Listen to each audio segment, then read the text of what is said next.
Oh, yeah. Now you've seen her today. That's right.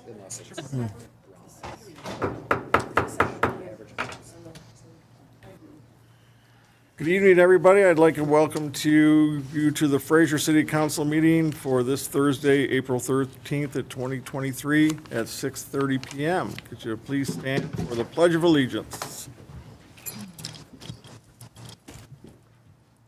Pledge allegiance to the flag of the United States of America and to the republic for which it stands, one nation, under God, indivisible, with liberty and justice for all. Thank you. Cindy, could you please take a roll call of council members? Councilmember Bransky, Present. Councilmember Blanky, Present. Mayor Carnegie, Here. Councilmember Kalka, Here. Councilmember Odell, Here. Mayor Pro Tem Shornack, Councilmember Sutherland. Present. Thank you. Approval of the agenda. Councilwoman Baranski. Mr. Mayor, I'd like to make a few amendments to the agenda. I would like to move up 7F to become 7B and move up 7G to become 7C, and then move the remainder of it down so that we can talk about roads earlier in the meeting to accommodate our vendors who have been very gracious to come and deal with bonds quite a bit lately. And moving G up then. Yeah, so F becomes B and G becomes C, and then they correspondingly go down. Yep. Second. We have a motion, a second on those two amendments. Any comments and questions? All in favor? Aye. Any opposed? Motion carries. And we also have a request, oh, go ahead, I'm sorry. No, you do it, that's fine. I was just gonna, To add a closed session and strategy session to connect with the negotiation of collective bargaining of the command staff. second. Any questions or comments on that motion? All in favor? Aye. Any opposed? Motion carries. Okay, consent agenda. Make a motion to approve the consent agenda. Second. We have a motion and a second to approve the agenda, consent agenda as submitted. Any comments and questions on that? Bring it back to council. All in favor? Aye. Any opposed? Motion carries.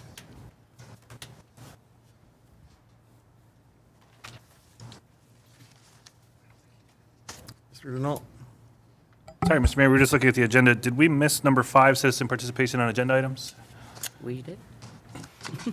Most times, no one accepts your offer, but nevertheless. Yeah, it's a nice day. You We are called. trying to get out. All right, thank you. I did skip over that because my ink ran too high on the cross. So at this time, is there anyone who would like to make any comments on the consent agenda, on an agenda item only at this time? I see none. I'll bring it back to council. And now we'll move on with item 7, new business, public hearing.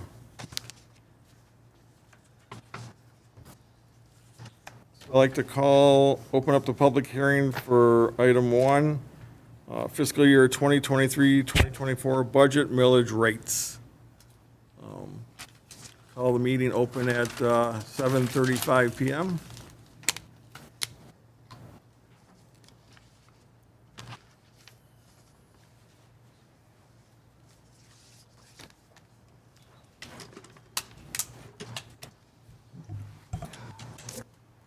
Good evening, Mayor and Council. My name is Michael Lesich, 15201 Fraser, Fairview, in the city of Fraser, Michigan. Changes. I'll keep this brief. The public hearing tonight is before any discussion of the budget.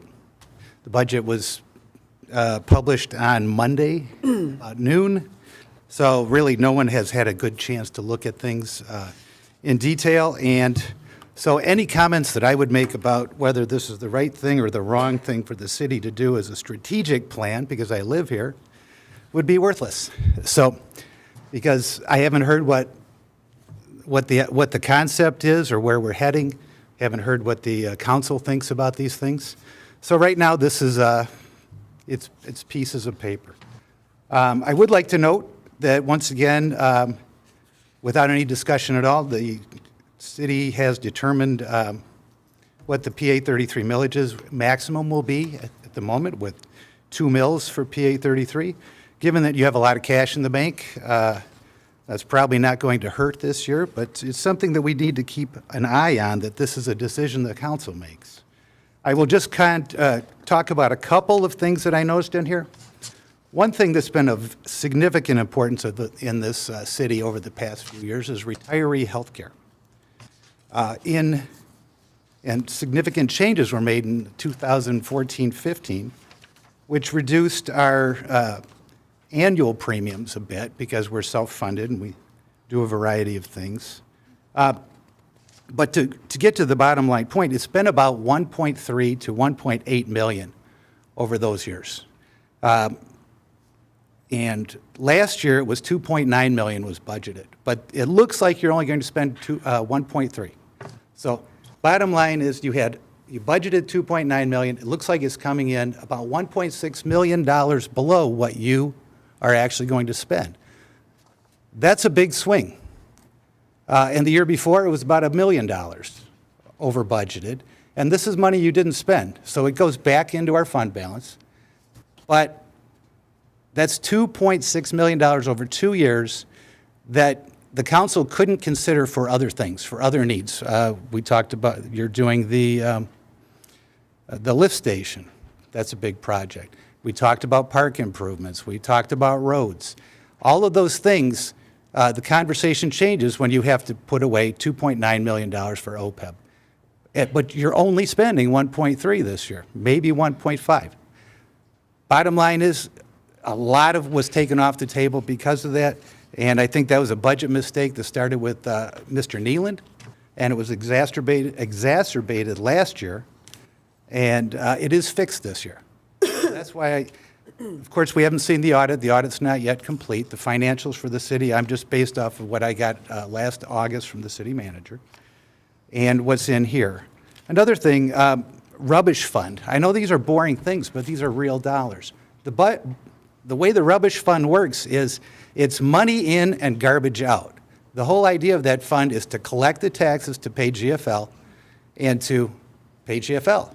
There shouldn't be any extra money in that account. Right now, there's about $600,000 that you don't need. And you're anticipating adding another $100,000 to that. You actually should be working to reduce that by maybe shaving a couple of tenths of a mil off, a little bit, to burn that fund balance down so that it's at a reasonable level. You aren't a bank.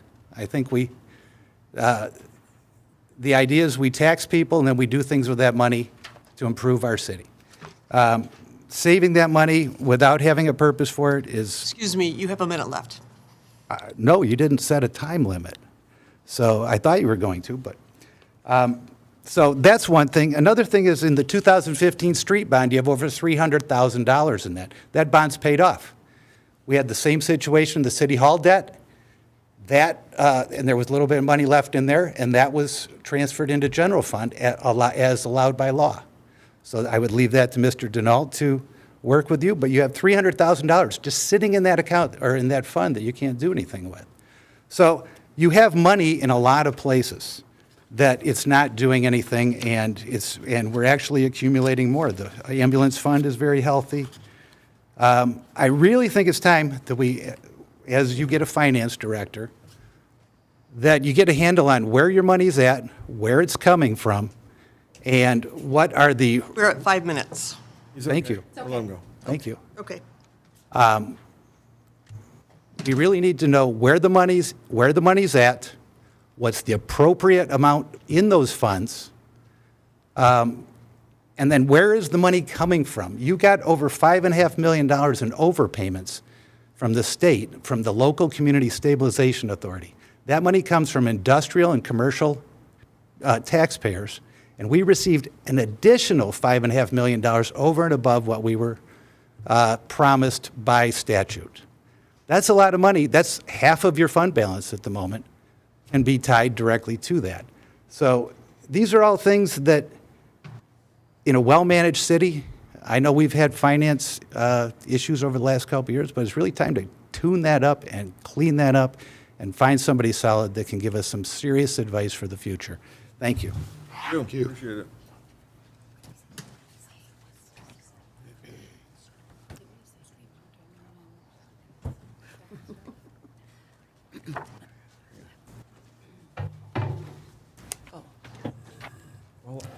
I was just going to have Mr. Denault remind us. Mind? Mr. Mayor, I was just going to ask Mr. Denault, he had spoke at a prior meeting about the rules for public hearings, and I thought maybe it would have been wise to just remind, in case people didn't watch the prior meetings, what the rules are for public hearings speaking. Well, it is set for 5 minutes. It is. In the rules of procedure, although it's not directly in the section about public hearings, it does say for any agenda item, it's 5 minutes. So that's the conclusion we've taken unless council chooses to amend Yeah. that rule. And we can just go longer if we have to. No, I just don't want, I want full transparency on why it is our clerk is timing at 5 minutes. That's the way we've been advised, and that's the way we're doing it. Hi. Hi, Laura Lessig, 15201 Fairview. I wrote a speech to channel my former resident, Mary Buffa. She always had her speech ready. And anyways, I find this public hearing premature. In the past, notices have been printed in the CNG, and at least a month before the public hearings. I didn't see anything in the CNG this time around. It was published in Macomb Daily like the week before, and I don't know about you, but I'm not paying for Macomb Daily. But it's also not printed on the website. If you go to the public hearing notices, there's nothing there, so it's not there. So I think the residents were uninformed about this public meeting. Otherwise, we may have more people here. So, as a resident, there's nothing available to tell us how the city ended its fiscal year in 21-22, and there's nothing in the 23-24 budget to represent how the city thinks 22-23 will end. So how can the public really know if the proposed budget is anywhere near close to what we need? In previous years, the city department heads prepared a presentation on their budgets, past and present, with the requests needs for the future. A discussion would take place, and the public would be able to weigh in and provide their input. Did any of this take place outside the public? There must have been some discussions to be able to come up with the budget in the packet for today's meeting. I get it, the city has money, and it may only need to get approved the 2 mills for PA 33, but as we know, on the public hearing is set with a max, the council cannot vote for anything higher. Good way to use up all the general fund balance and put the city at risk. We know costs have increased in the past few years, and I hope the budget is representative of those increases, materials, gas, supplies, etc. We all are feeling it. I spent several hours drilling into the budget as I have so many questions. But let me just bring up a couple that I have here. Buildings and grounds capital overlays. In 22-23, there was the budget was $390,000, and for next year, fiscal year, it's over $1.4 million. The City Hall HVAC carryover from 22 to 23 of $400,000 wouldn't have been in the 22-20, would have already been in the 22-23 budget. So why is it added again to make a big increase? So for example, maybe I'm looking at this incorrectly, but it just looked like it was double counting all that with the overlays. DPW salaries, big difference between past this current budget and the next budget. And I get it, maybe there's a different way you're going to report the salaries, maybe distribute them differently according to the different buckets. But it looks very odd to see that in the salaries was $166,000 this past year, down to $16,000.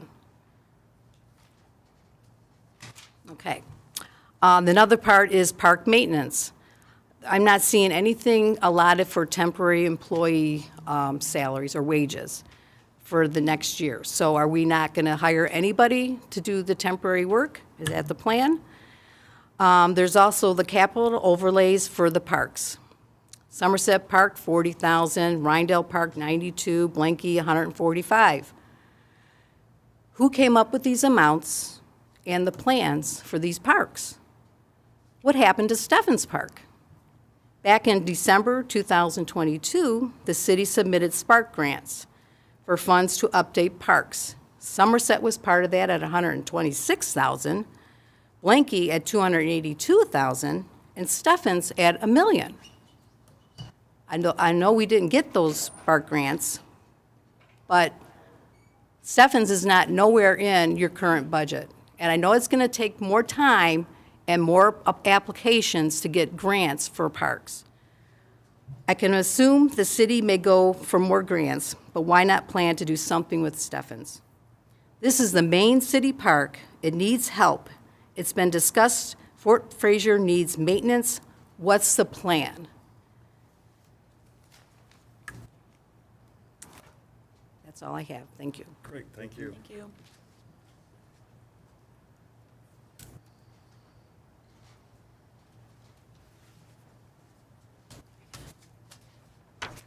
Hi, everybody. Good evening. Good evening. I'm Dana Frears. My address is 34610 Christini. I just wanted to talk real quick about the budget too, and I was going to echo a couple of things that Laura said. I don't think there's any provisions in the current budget for Steffens Park, and I would agree. I really think we need to do some updates there.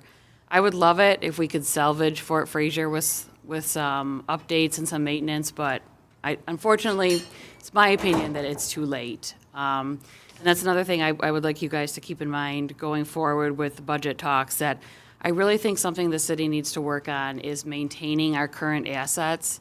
And I think if we had maintained Fort Fraser all these years, we could have gotten more life out of it. But I think we didn't do a very good job with that, and now it's fallen into such disrepair that I think it needs to be redone, which is unfortunate because, I mean, I meet people at that park all the time that come from all over to play there. And I'm hoping if we redo it, maybe, you could do something that will still echo the same spirit. But we talk about it all the time, but you guys have McKinley Park now, and there's already maintenance that needs to be done there that isn't happening. The path needs to be sealed, that hasn't been done. Painting needs to be done at the park. There's areas of the park that already look bad, and it's a brand-new park. So going forward, I would just ask you guys to think about these assets that the city has and plan in your budgeting to maintain these assets so that they can last for many years. Thank you. You.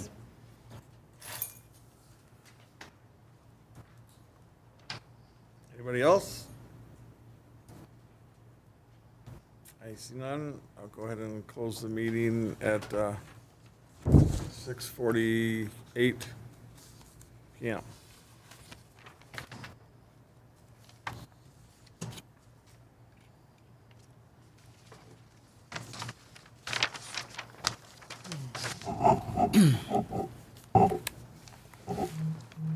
Seven, two, item A2 is the PA 33 special assessment. I'd like to open the public hearing at 6:49 p.m. This is for the PA 33. If anyone has any comments or questions.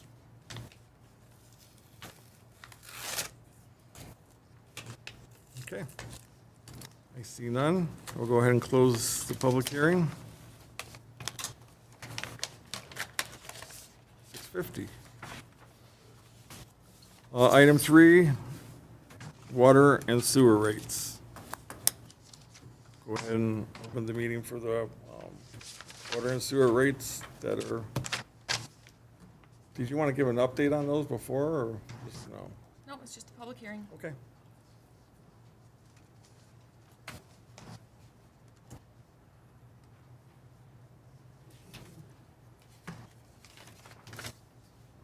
Michael Lessig, 15201 Fairview. One of my favorite subjects is water and sewer utilities. Briefly, the public hearing or the public notice went out with no increase again this year. You don't technically need a public hearing to raise rates, so I guess you can do whatever you want there. It appears that you're going to leave them the same. I would just be mindful of last year when we had this discussion, there was talk that we were in the 5th year of the 5-year Plant Moran study. That year is done, and there was also talk a year ago of having another water study and rate study done. That has not been done to date. So at this point in time, we're flying by the seat of our pants with regard to rates. There's been no information that I've ever seen about how much cash we have on hand, what our capital improvement plan is for the next several years. And Eagle is asking for those kind of things, so I'm sure that will be forced upon the city, as it is on other communities that I'm working with. One thing I'd like to keep in mind is as you talk about the industrial park, there was also talk by Mr. Ragsdale of doing some of the underground infrastructure with sewers, sanitary sewer, water, things like that. And if we are going to do that at the same time, that money needs to come out of the water and sewer budget. It should not come out of taxpayer dollars, and it should not come out of a special assessment district dedicated to street infrastructure. So that's going to cost some money, so that needs to be factored in as well. And I see we have our eminent engineer behind us. I'm sure I would hope that he would agree that that's a consideration we need to make along the way to make sure that we have enough money, as well as continuing those projects in Venetian Village and Venetian Woods to replace residential water mains that are simply just failing. So long-term planning is important. I just finished up a plan where they go out 30 years. 30 years, we don't really know what's going to happen, but we're setting up plans 1, 3, 5, 7, 10 years out that are pretty solid, and basing our cash flow analysis on what we have today, what we expect rates will change, and what we will need in the future. So I would hope that the city does consider at some point in time doing a water rate study, and so that we can have solid financial advice on a path forward. Thank you. Yeah, just to note, Mike, we have discussed it in our meetings to get that process going for that. We're a year later. Yeah.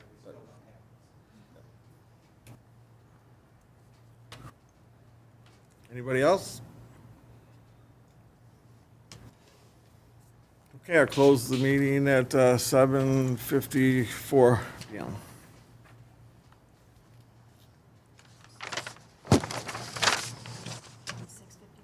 $6:54 p.m. Just want to make sure.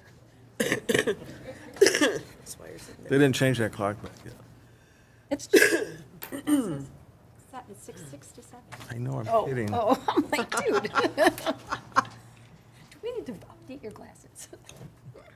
Okay, now we're going to move that up to the Industrial Park Special Assessment District. Item after we moved up to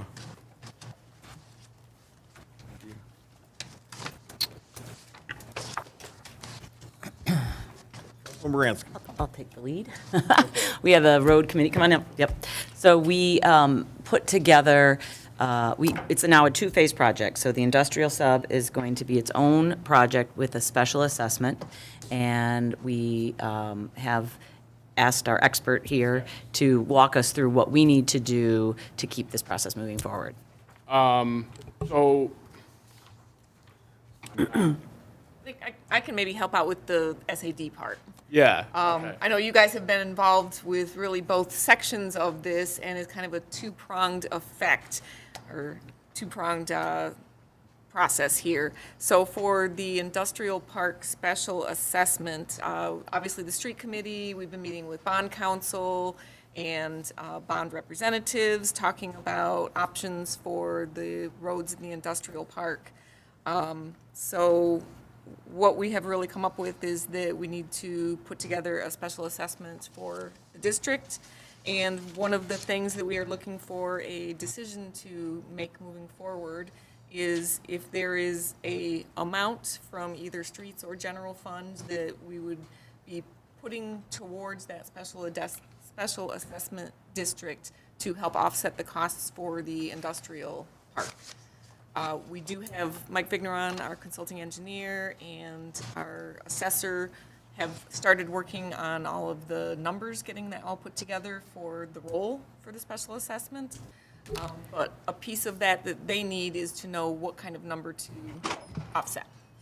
That's right, thanks for the reminder. Yep. I forgot, because it's such a multi-step process. Yeah, I mean, they've been involved with Yep. everything, kind of, both of them have been mashed together at this point, and now we're almost starting to go our separate way with both Okay. of these. We'd be working with Don to go through the SAD process per our charter.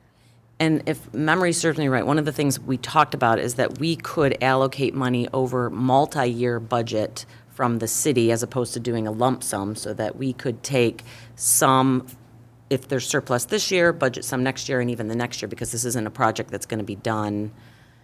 It's going to be how long a project, at least? Well, eventually, we're going to get to the point where, if this passes, that we would need to bond for the project. And that's where you'll kind of come back in Okay. to the process. So it's just something that it's going to take a while for us to go through this process. Okay. I wouldn't anticipate anything really to even happen probably within this fiscal year budget that we just had our public hearing on. Right. Oh, So we have to go through the bonding. So first of all, we have to go through the SAD. you're Then we thinking it's have- not even going to start until not next year? Next summer? Well, we have to go through the SAD process Got it? and getting the roll set, having all of our public hearings, and then we have to go through the bonding process, and then we have to work on doing the engineering plans for the project. So, I mean, it could be right at the tail end of the 23-24. So the number that I know Councilmember Odell and I spoke about, we were talking about if it was an $18 million special assessment, I think that was the number, that the city can consider contributing $500,000, a total of $1.5 million, $500,000 from this year, next year, and the following year towards the special assessment to acknowledge the contribution that the businesses have provided to the general fund road that they haven't gotten any benefit from. Absolutely. Yeah, I mean, if we're asking them to foot most of the bill, we should put some money in too, since they pay about 40% of the taxes of the city. So I think it's only fair that we contribute that. I'm comfortable with $500,000 a year. That way it spreads it out, because it's going to be a 2 to 3 year project anyway, so we can bond accordingly. I'm comfortable with that number, depending on what the council's comfortable with. Yeah, when we met with the businesses, we were talking before, you know, a minimum of 500,000 for the whole project, and they were happy just to hear that. So we're talking 1.5 million for the whole project that we're willing to front, and I think that would go a long way with them to support it. Come back and say, no, we want more. Because we're trying to make this seamless so that when all the work is done, they don't then get the 51% to say, nope, we want to start over, and then we have to start over. And the city just can't afford to do the whole project on its own. That's, you know, our whole budget, you know, for one, for 1 year. So it's a solution to a problem. It's going to help their property values. It's going to hopefully keep that sub filled because of the improvements done. So that will help with our property taxes, personal property taxes. And I think it's a wise investment for the city to make into our taxpayers on the industrial end that really don't have a vote otherwise, so. No, it's a great investment because they are our main supplier of tax money, and it's just important to keep them here, keep them do business, and keep the roads safe over there, and it's just a smart way to go.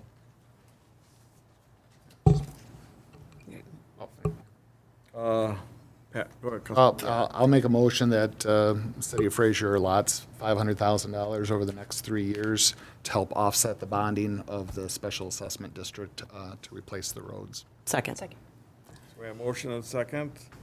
Any comments and questions on that motion from the audience? Any back at council? Elaine. One quick thing, as far as the funding coming out of either general fund or the road fund, we can portion that out each year as we're working on the budget. As long as combined, it's 500,000. Right. I wouldn't need an answer on that today then. Okay, perfect. Oh, you do or you won't? I don't. Oh. We'll just work on that in conjunction with the budget. Perfect. But it should go in its own spot in the budget Right. for the project Yep. itself. Yep. Mr. Denault? I just have what I think might be a logistics question. Rather than tie yourselves to a motion that dictates budgeting 500,000 a year for 3 years, which is really kind of abstract anyway because each budget is its own animal. What if your motion were refined a bit to just say that the city's portion, or because the report that we're going to get, the recommendation is going to say, what are the proportions and what's the city's proportion going to be? What if instead the motion were refined a bit to say the city's proportionate contribution will be $1.5 million to be spread out over 3 years, There's some no less than flexibility in 3 it. years. But it's very possible too that as the reports come in, I don't know where they're at in the planning process, they may recommend 5 years of installments from the businesses. So maybe it's 5 years of installments from everyone, including the city, based on its proportionate share of that. I just don't know what that'll look like. Maybe they can speak to it already if they're ready for that. But I'm just thinking ahead to not putting yourselves in a position where you're going to have to come back and amend your motion because it was so strictly, restricted. So I'll withdraw that motion, I'll withdraw the second. make a motion to allocate $1.5 million towards the special assessment district and spread out as council sees fit year to year. Is that? Again, I think that covers it, but it doesn't give the direction that you'd like it to be a minimum 3-year period. It sounds like you would like that, is what I've heard so far. But certainly it could be spread out longer if they ultimately conclude that it's a 5-year payment plan, You and just say the term of the project, throughout the term of the project. I almost think, and again, I'll defer to the experts, but I almost think it should be an obligation of the city to pay $1.5 million in whatever installments that are ultimately recommended and approved, subject to the $500,000 limitation, of the city council that can be amended by city council, of course, if it needs to be $550. There's always a little bit of flexibility. I just hate to see it too tied down because you're always coming back to revise it then. So then we don't have to give more than 500, but we can. But I think you always can. Yeah. So what he said. Yeah, I can't remember what you said because it was quite long, but. No, it was too much. I think what I'm trying to say is I think the motion, if I'm understanding it right, is that the city's proportionate share or contribution is going to be $1.5 million to be spread out in installments as recommended by the assessor and engineer, subject to, well, I don't even know if it's subject to anything. It's spread out over at least 3 years. And then if it works out that it's 4 or 5 years, it's going to be under $500,000 each year. So, Perfect. Yeah, I was gonna say subject doesn't really matter. yeah, subject to doesn't really matter if you're spreading it out over 3 years. You don't have to say it. So I'll copy that motion, make that motion per what Don's just spelled out. And I'll second it. And you'll roll back the tape to get. But I will. Poor Cindy. Yes, ma'am. Sorry about that, Cindy. No, Back out to the audience, are there any comments or questions on the motion? Back to council. All in favor? Aye. Any opposed? Motion carries. Item C, now would be the road bond proposal. Good evening, Mayor and Council. So could I get your name, please? I'm sorry. I'm Stephen Hayduck. Thank you. With Benzinski and Company. We're the city's municipal finance advisors. So we had met with the road committee about a month ago to discuss options for bonding for roads in the future. And what we had come up with were options for 11, 13, and $15 million over 12, or 10, 12, and 15 years. So the schedules that are in your packets tonight are those schedules, and they would be, they're structured for 2 series of bonds. So the 11 million is split 5.5, 5.5, and they're 2 years apart, and each one split in half, 2 years apart. The first page shows the expected average annual millage rate for each of those options, as well as the expected average annual cost per household based on an average taxable value of $69,710. I think the objective tonight is to kind of discuss the options and figure out the route that the city wishes to take, and I'm here for any questions if you have them.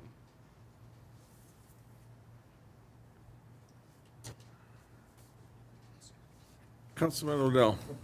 All right, yeah, after meeting, I mean, I don't think it's any secret in Fraser that the roads, sidewalks, the infrastructure needs a lot of work. And for what we get from the state at this time, we're spinning our wheels. So as the road committee got together, we're looking at options where we can kind of make some ground in this infrastructure deficit that we have so we can get some tangible results without patchwork here, patchwork there, and then you're just redoing the same thing. So doing the bond proposals that we're looking at, it just comes down to how much we want to spend and how much that's going to affect our taxpayers, because it has to be voted on for the people. And I like that because it gives the people the decision whether or not they want to invest in the infrastructure of their community. There's just no other financing option that I see that's going to get us ahead of the game at all if we don't spend the money.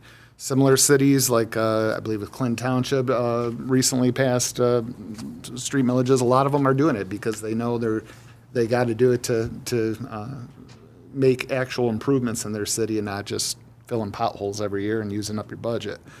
Out of the multiple proposals here, I like and let me go back. As far as the bond proposal that we're looking at, and I want the residents to be crystal clear, it cannot be used for any other purpose other than roads, sidewalks, and road infrastructure, curbs and gutters, that type of thing, yeah. So if you vote for this bond to put in it, we can't take money from that bond that we earned and plug a hole somewhere else. It's got to go for that purpose. So that's one thing that I like about this at all, is that it can't be altered. And also with talking to our engineering partners, there's lots of grant money for, especially for like sidewalks and things, where we can turn our dollar into $3 or $4 to really stretch this and pay off and do more improvements. So it's smart money. It's a smart way to spend your money to get the most bang for your buck and take advantage of the most grant money that we got out there. In reviewing the options, and obviously everybody at council is going to have their own 2 cents on this, but I do like the 15 million over 12 years or the 13 million over 10 years.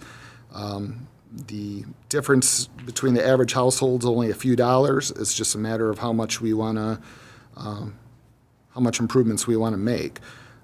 But that's kind of where I'm thinking is it's right around the 2 mil range, give or take a little bit. But it will make a sizable dent into these improvements that we need to make for our community. We're falling behind. Other communities are investing in their infrastructure. I think we need to do the same. Also, I will say, the interest rates that I used in preparing these schedules, I went very conservative on them. So 15 years at 4.25%. Right now, I would expect 15 years to be probably around 3.5, in that range. 10 years would be probably under 3%. So these are a little high. So I mean, I went high on the interest rate because this is a ways off, and I'd rather say it's more expensive than it is than tell you it's cheap and have it come in high. Can you give us a quick summary of like how the bond, we do like 2 draws, right, as we go along? So can you just explain a little how that works? So the ballot question would be written, let's say you picked $11 million over 15 years. It would say, shall the city of Fraser be authorized to issue up to $11 million of bonds, not to exceed 15 annual installments issued in one or more series. Now, at our meeting a month ago, Bobby Benzinski had brought up a point that there's a strange caveat in the city's charter that I believe once bonds are voted and authorized, they have to be issued within 3 years. That's not something we normally see. So, excuse me. So, I spread these out 2 years apart, and generally when you issue bonds, you have to spend the money on the project within 3 years. So, this is a pretty typical scenario where you would issue bonds, have the construction period, spend the money over 2 years, and then you would gear up for the second series of bonds and do the same. Because we're probably not going to have, say, $10 million in shovel-ready projects right at the get-go. You don't want so to, and you don't want to tear up all the roads. And Right. Yeah, that'll Why have the not? opposite. Oh, you mean like they do on our main streets? Yeah. Every stinking street? And is this what you see, how other communities structure their bonds in Yes, this fashion? This is a pretty typical structure for a road bond issue of this size in a city like this. And again, it only can be used for the roads or it would write in the bond what type of items it could only be used for. Correct. And once we sold the bonds, we would know what the interest rate is and what the debt service would be each year. So once that happens, the city would only be able to levy each year what the city needs to make the debt service payments on the bonds. So each year, you would look at the taxable value of the city, and if it's going up as it has been, you would figure out what you need based on what that year's debt service requirement is. And you would do that each and every year. So you can't just say, based on the schedules, okay, it's 2.5 mils, and you levy that each year because you'll have way too much money. So you have to reset it every year, and you can't levy too much, and you don't want to levy. You can add in delinquencies, expected delinquencies, so that you're not short, but you have to reset it every year, and you can only levy what you owe. So it actually could come down over years. Yeah. But it actually just, it's a level to swap is what it is.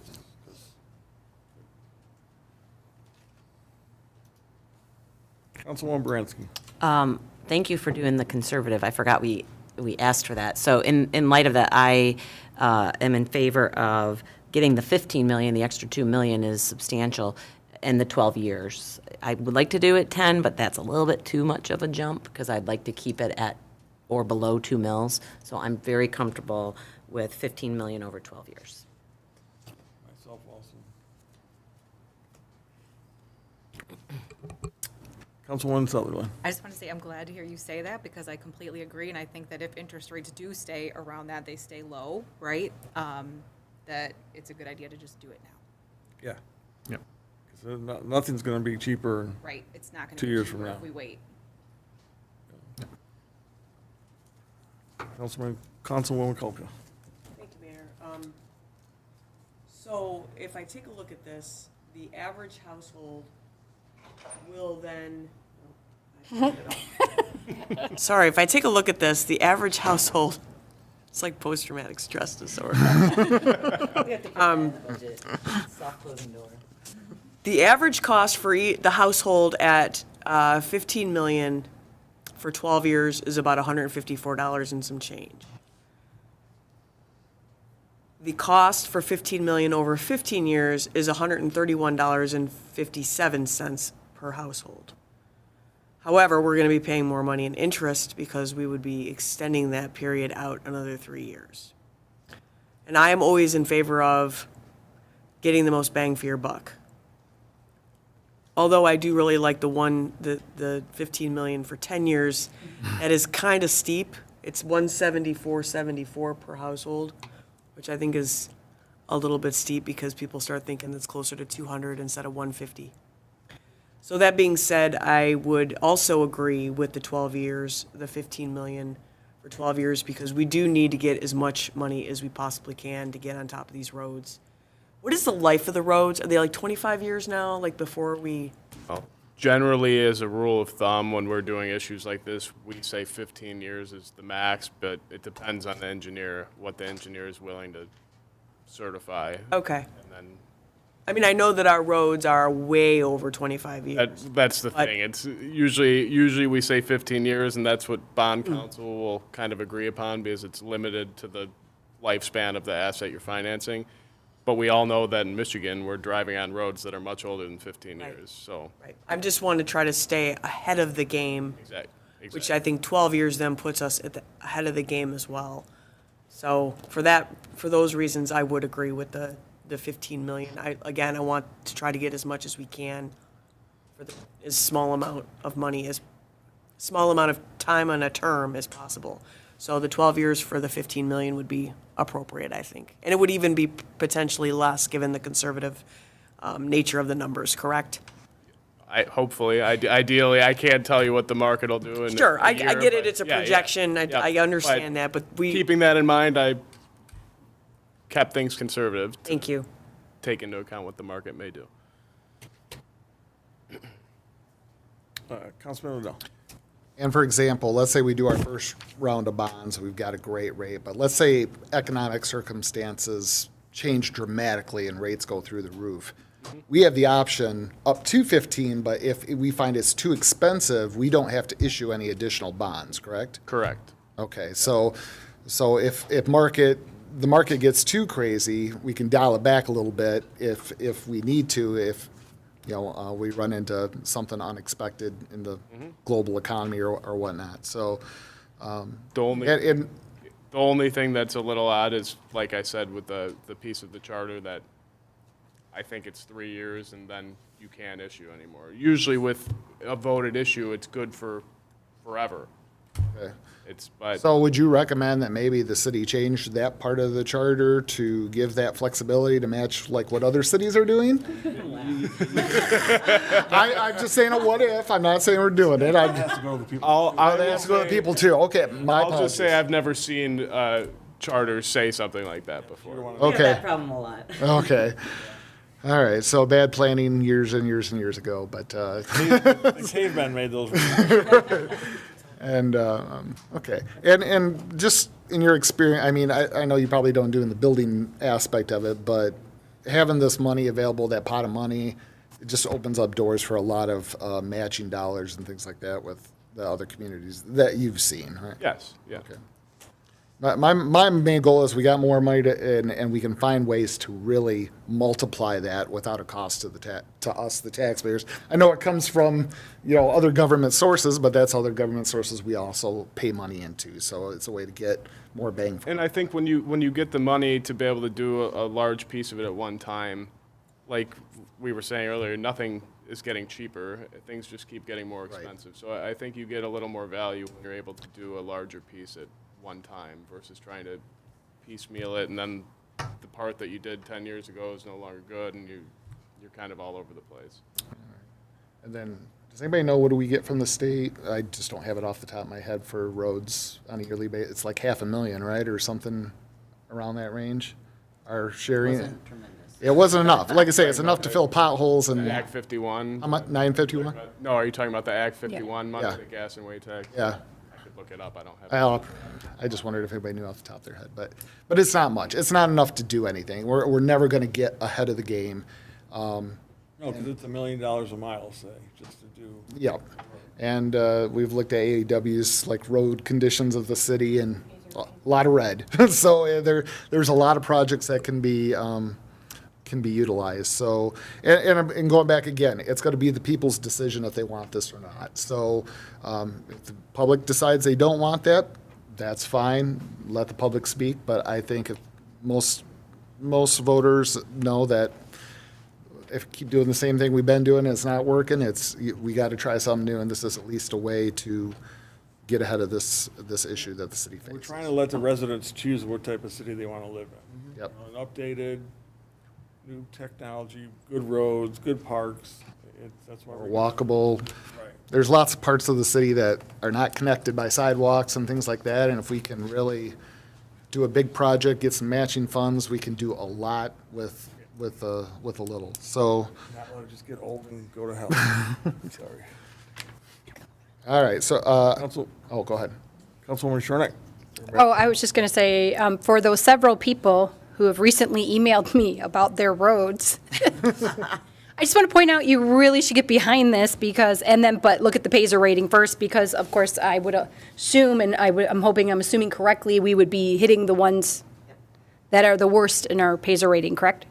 Scott, yes, no? Yeah. Yeah, that was the plan, is 100%, it was the objective criteria. Yeah, it was the Pacer rating, but, Yeah. because I have You gotten. don't have pull, I don't have pull, but that Pacer test does. Yeah, exactly. And since that, I've had several residents reach out to me with regards to their streets and how they don't like their streets and how we should be fixing their streets. And I nicely explained to them it's not done like that. And believe me, we'd all like newer streets. But unfortunately, the budget does not. And unless you want to pay more in taxes, you got to give something to get something in this world. And it's the sad reality we all live in. And I know we all feel like we're cutting off our arms and legs these days for taxes and all the other increases that are happening. But it is important. That's something I've been a proponent of since I got on council was infrastructure, infrastructure, infrastructure. We have to plan for tomorrow because tomorrow will be here before you know it. And we will be ill-prepared if we are not putting away for tomorrow. So. Councilwoman Kolko. Thank you, Mayor. Just to kind of dovetail from what Mayor Pro Tem said, one of the things that I think this council, the majority of this council has done over the last 4 years is really put things in place so that we do have a future plan. We do have, maintenance provisions. We do have park improvement plans, and things that, we've talked about on a regular basis. Unfortunately, in this city, this has not been a priority for a very long time, which is why the roads are in the condition that they're in. So if this doesn't pass, what other options are we going to have? We don't have a pool of money to get the roads fixed, and there's so many that need to be fixed that it's just not possible at this point. If we were a new community, it'd be a totally different ballgame. But they've been neglected for so long. There have not been the type of improvement plans that are needed or necessary given the scope of our city. And that's really disappointing because then it puts us in this position here to then put something together for the residents to then vote on. And I know that the residents didn't want PA 33, but we are in a much better position financially today than we would have been had we not done what we needed to do when we were on council back then. We had to do it. So I would like each of the residents to please sit back and take a look at how you foresee your community looking like in the next 5 years. Because this is a great program, a great idea, a great, vision for our future. And I think that, if you don't want to see improvements in our community and you think that we've been frivolous in the money that we've spent, well, maybe it's time to find a community that you feel connected to, because you don't feel connected to this community. Because I will tell you, as somebody who's been sitting up here for 5 years, that we are very connected and committed to trying to do what's right for the city. And we believe that this bond proposal is incredibly important for the future of our city, just like all the other very hard decisions we've had to make up here. So please, I know it's a hard look at yourself, your budget, I get it, but what kind of city do you want to live in? And that's really the most important thing. And I'm so glad that we decided back when PA 33 didn't pass, to pass it anyway, because we do live in a very safe community. And the same thing with our roads. You want to be in a community that has good roads. You don't want to be going down the road and hitting a pothole and losing your axle or blowing a flat tire when it's raining out, or it's, 30 degrees below zero, you don't want to do that. Or if you're 80 years old, while you might not be able to afford it, think about that. You're sitting on the side of the road and you can't really get out because you're mobily impaired. I'm not saying it's going to fix all the problems. I'm just saying that there's things to think about. Our community has a lot of really great things. We've been through a lot of difficult things in the last 5 years, but I think this is one of the last major pieces of the puzzle to try to keep us in a very good position going forward. And that's all I wanted to say. Thank you. And just a side note, to fix all the roads in the city would take about $91 million. So this is just a little piece to get started. Slice. Good, Sean. Yes. Councilman O'Donnell. I think we got consensus on the amount and term, but now we got to talk about when we're going to vote on it. Why don't we just do that first motion, and then we can do it as a separate Yeah. motion? Okay, so I'll make a motion that we select the term of 12 years for 15 million for the bond, and to move forward with writing the language for an upcoming election for the voters to decide. I'm sorry, can you please repeat that? I'm I sorry. couldn't hear you over here. All right, I said I will make a motion to set the term of the bond for 12 years for 15 million and direct our bond writers to draft the language accordingly. I'll second that. So we have a motion and a second. Any comments, questions from the audience?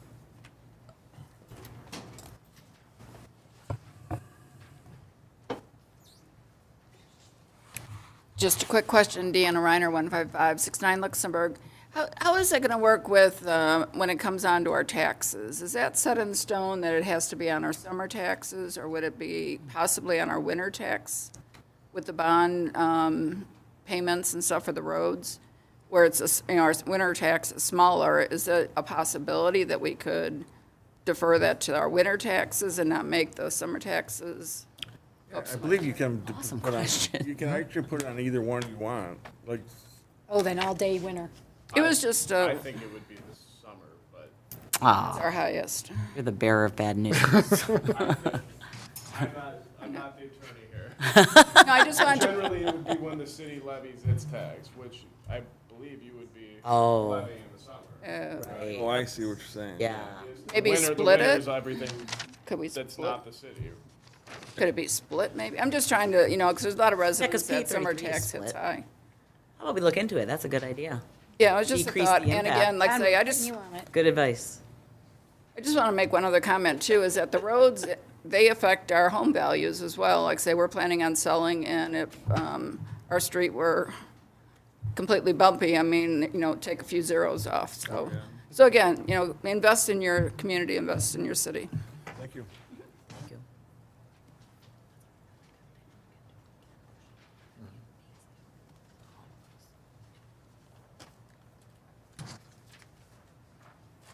Laura Lessig, 15201 Fairview. I'm ignorant to this whole process, so I just have a question, couple questions, actually.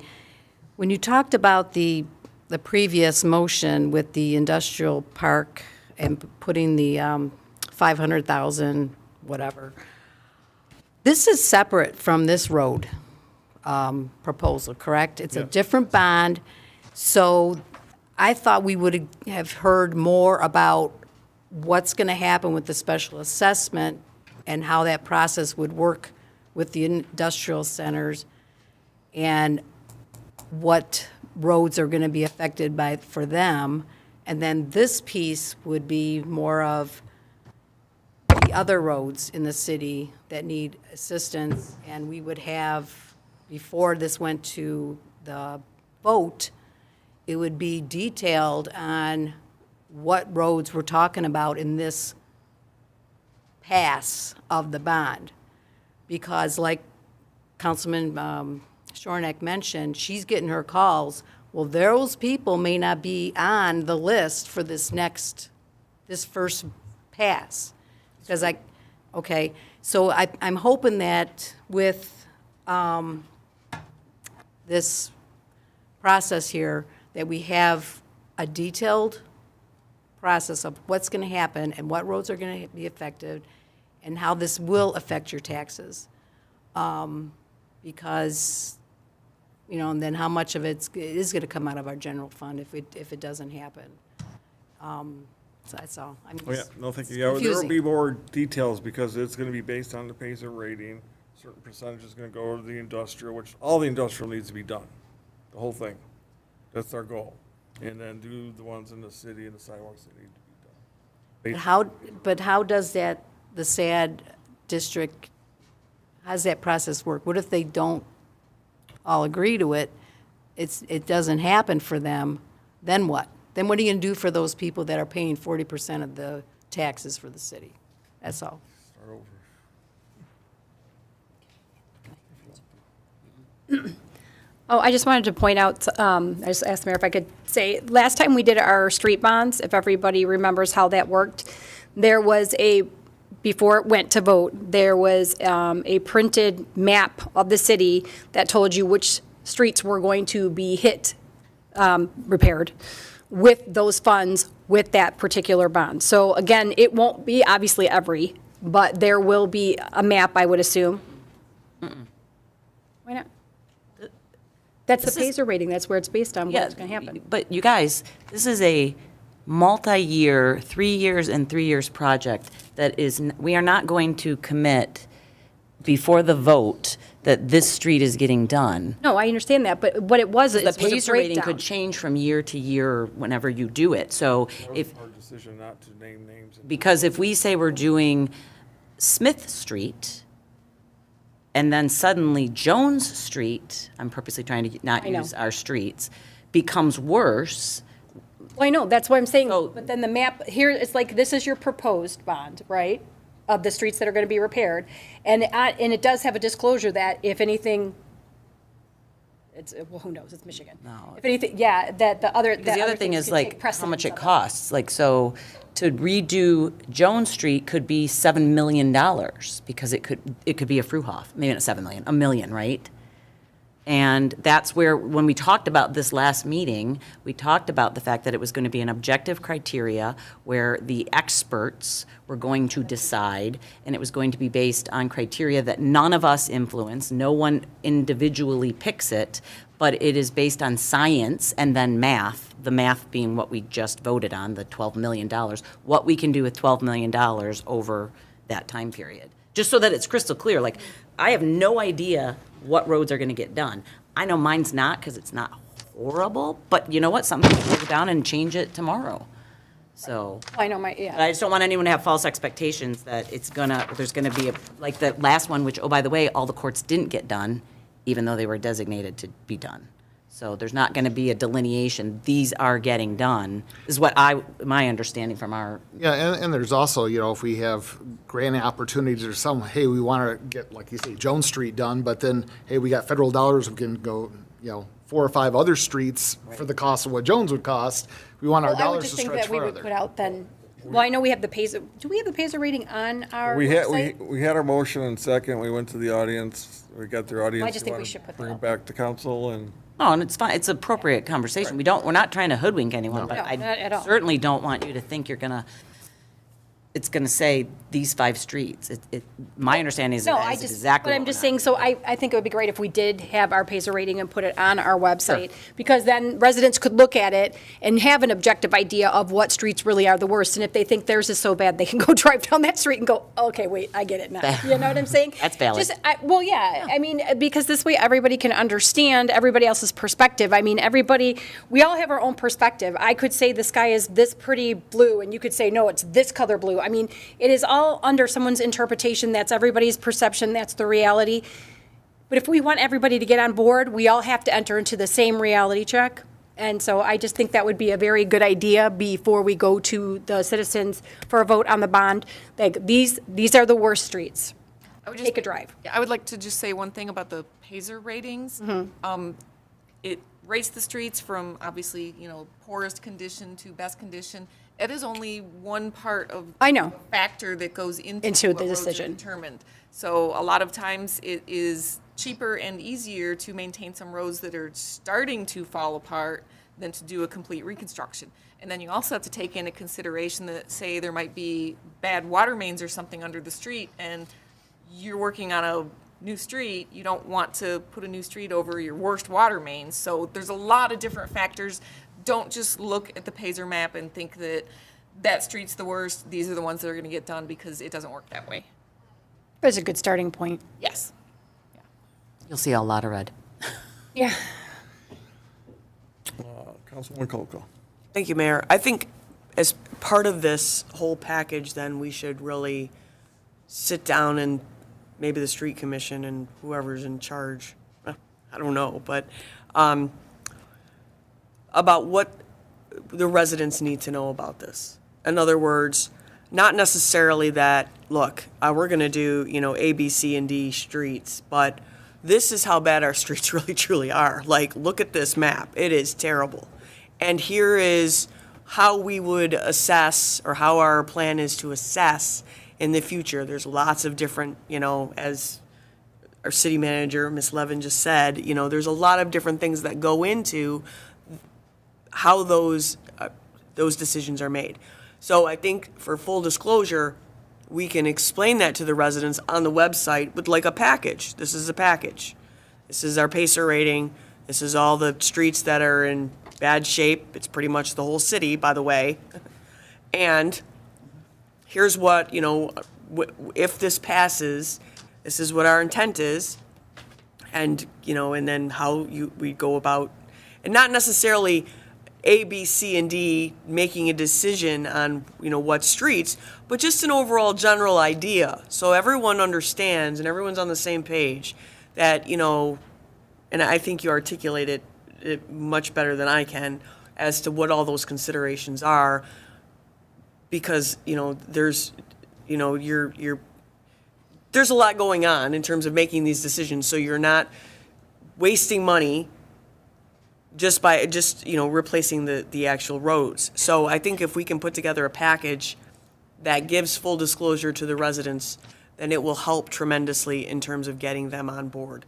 Because I agree, I don't want to be doing the whole placating, well, this road's really bad, well, we're going to do these 5 roads, because then the people over here who think their roads are bad are going to vote no. We're not going to, that's not the way we should handle this. What we should handle this is giving them the global picture of here's how bad the roads are, and here's, why we wouldn't just necessarily pick the roads that are, bright red versus yellow. We might pick a road that's yellow because we just replaced all the mains, and now we just rip up the road, and it's much, we can take that off our list. That's going to be less costly than potentially the other road, because we have to do that road and the mains at the same time, or whatever the situation is.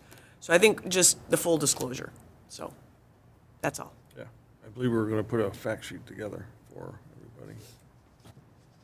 Councilwoman Sutherland. Thank you. So I agree with you completely, Councilmember Kolka. I think that if there's an opportunity also for us to make that clear in the ballot language, if we can, to do that, because I think that we've recently learned, right, based on some of the feedback that we've gotten for other ballots that have gone through, is that maybe the residents didn't 100% understand and or see any literature that was distributed before. So if there's a way to even at a high level talk about the process in which roads would be updated, would be determined, so that it's right in there, that we'll set those clear expectations, be as transparent as possible, so that there isn't further issues down the road about which roads were fixed first. Yeah, there's a lot we can do. You mentioned we can actually have a town meeting and invite the engineers and do a small presentation if we had to. And I think it's so important. We just need to throw as much information at it as possible, up to and including on the ballot, so that it would be clear to anyone who didn't see that ahead of time that they would have the information that they need to make an educated decision. Well, I talked about AEW helping us with that process to And help to sell start. it. And to start disseminating that information as soon as possible. Councilman Brandt. Yeah, it's great that we're talking about this. This is actually delving into like part 2 of the motion. The only thing I'll say, the ballot language is very specific, bond-specific language, and we don't want to mess with it because we want to make sure that the funding stays in place and all that. But it's the information provided In connection with it that is where you really can be transparent. Just so you don't. Well, no, I just remember with PA 33, right, when that was on the ballot, and I remember thinking that it was very clear, and I wasn't involved in city politics at all when that happened, and I just remember Yep. thinking when I got there that I could make an educated Yep. decision on what I wanted to do there. So something like that would be great. Okay, so we, Call the question. yes. I just wanted to say one thing about what we're talking about potential, a second motion, trying to determine if we want to have it in the August or November election. I think coming back next month with the ballot language, it's open. We can still make that decision at the May meeting if we want to. Well, let's vote on this. Call the question. Like, That's what I'm trying to. I'm trying to. he's sitting here literally like, are we going to do it? Come on, Mayor. Sorry, I'm going to interrupt the calling with a question if I may. I had a question before all the public participation, so I held off, and now I don't remember the specifics of my question, because there was a lot of participation. What was the motion again? I had a question about the motion. We determined the term and the amount is what we determined. And directed them to, Subject to, and then to direct, The ballot language. yeah. based on those numbers. I don't remember what my question was. It had something to do with the language of the motion at the time. Yeah, when we Are take a break, you reserving can your roll it back. objection until after you really listen to the, are you reserving your objection? We can always modify the motion. Yeah, we can always fix it. I'll listen as, well, I don't know, are you going to restate it, or are you just going to vote? We're done. You're just going to vote? We don't know what it is. Then, Well, and just vote, and I'll look over the Yeah. minutes when those are done. I think he hit it, so. All in favor? Aye. Any opposed? Motion carries. Councilwoman Veransky. I would like to make a motion that we put this on the August ballot because we didn't realize at the time we started talking about this that this had to go to vote. So we are already behind. We would have had this on the May ballot. Every week, every month, every quarter, the prices are going up and up and up. And our whole goal was to try to get this all started next construction cycle, so next spring. The sooner we get confirmation, hopefully, or rejection, the sooner we know we can do it, the better. And we will save money by, that we would make up in having to do a special election by locking in costs and giving AEW and our employees that extra couple of months. And he's nodding, and I know we asked that the sooner we can get this done, the better, to guarantee we get the most bang for our buck on this $15 million. So I'm going to make a motion, keep it quick, that we put it on the August ballot. Second. Second. We have a motion and a second. Councilman Kolka. Thank you. My only concern with that is I want to make sure there's enough time to get the stuff to the residents that we need to get to let them know what's going on, and that's my only concern. So if that's going to come from the city, I don't know if you are going to be capable, I don't mean capable, if you're going to have time to do all that. We'll make time.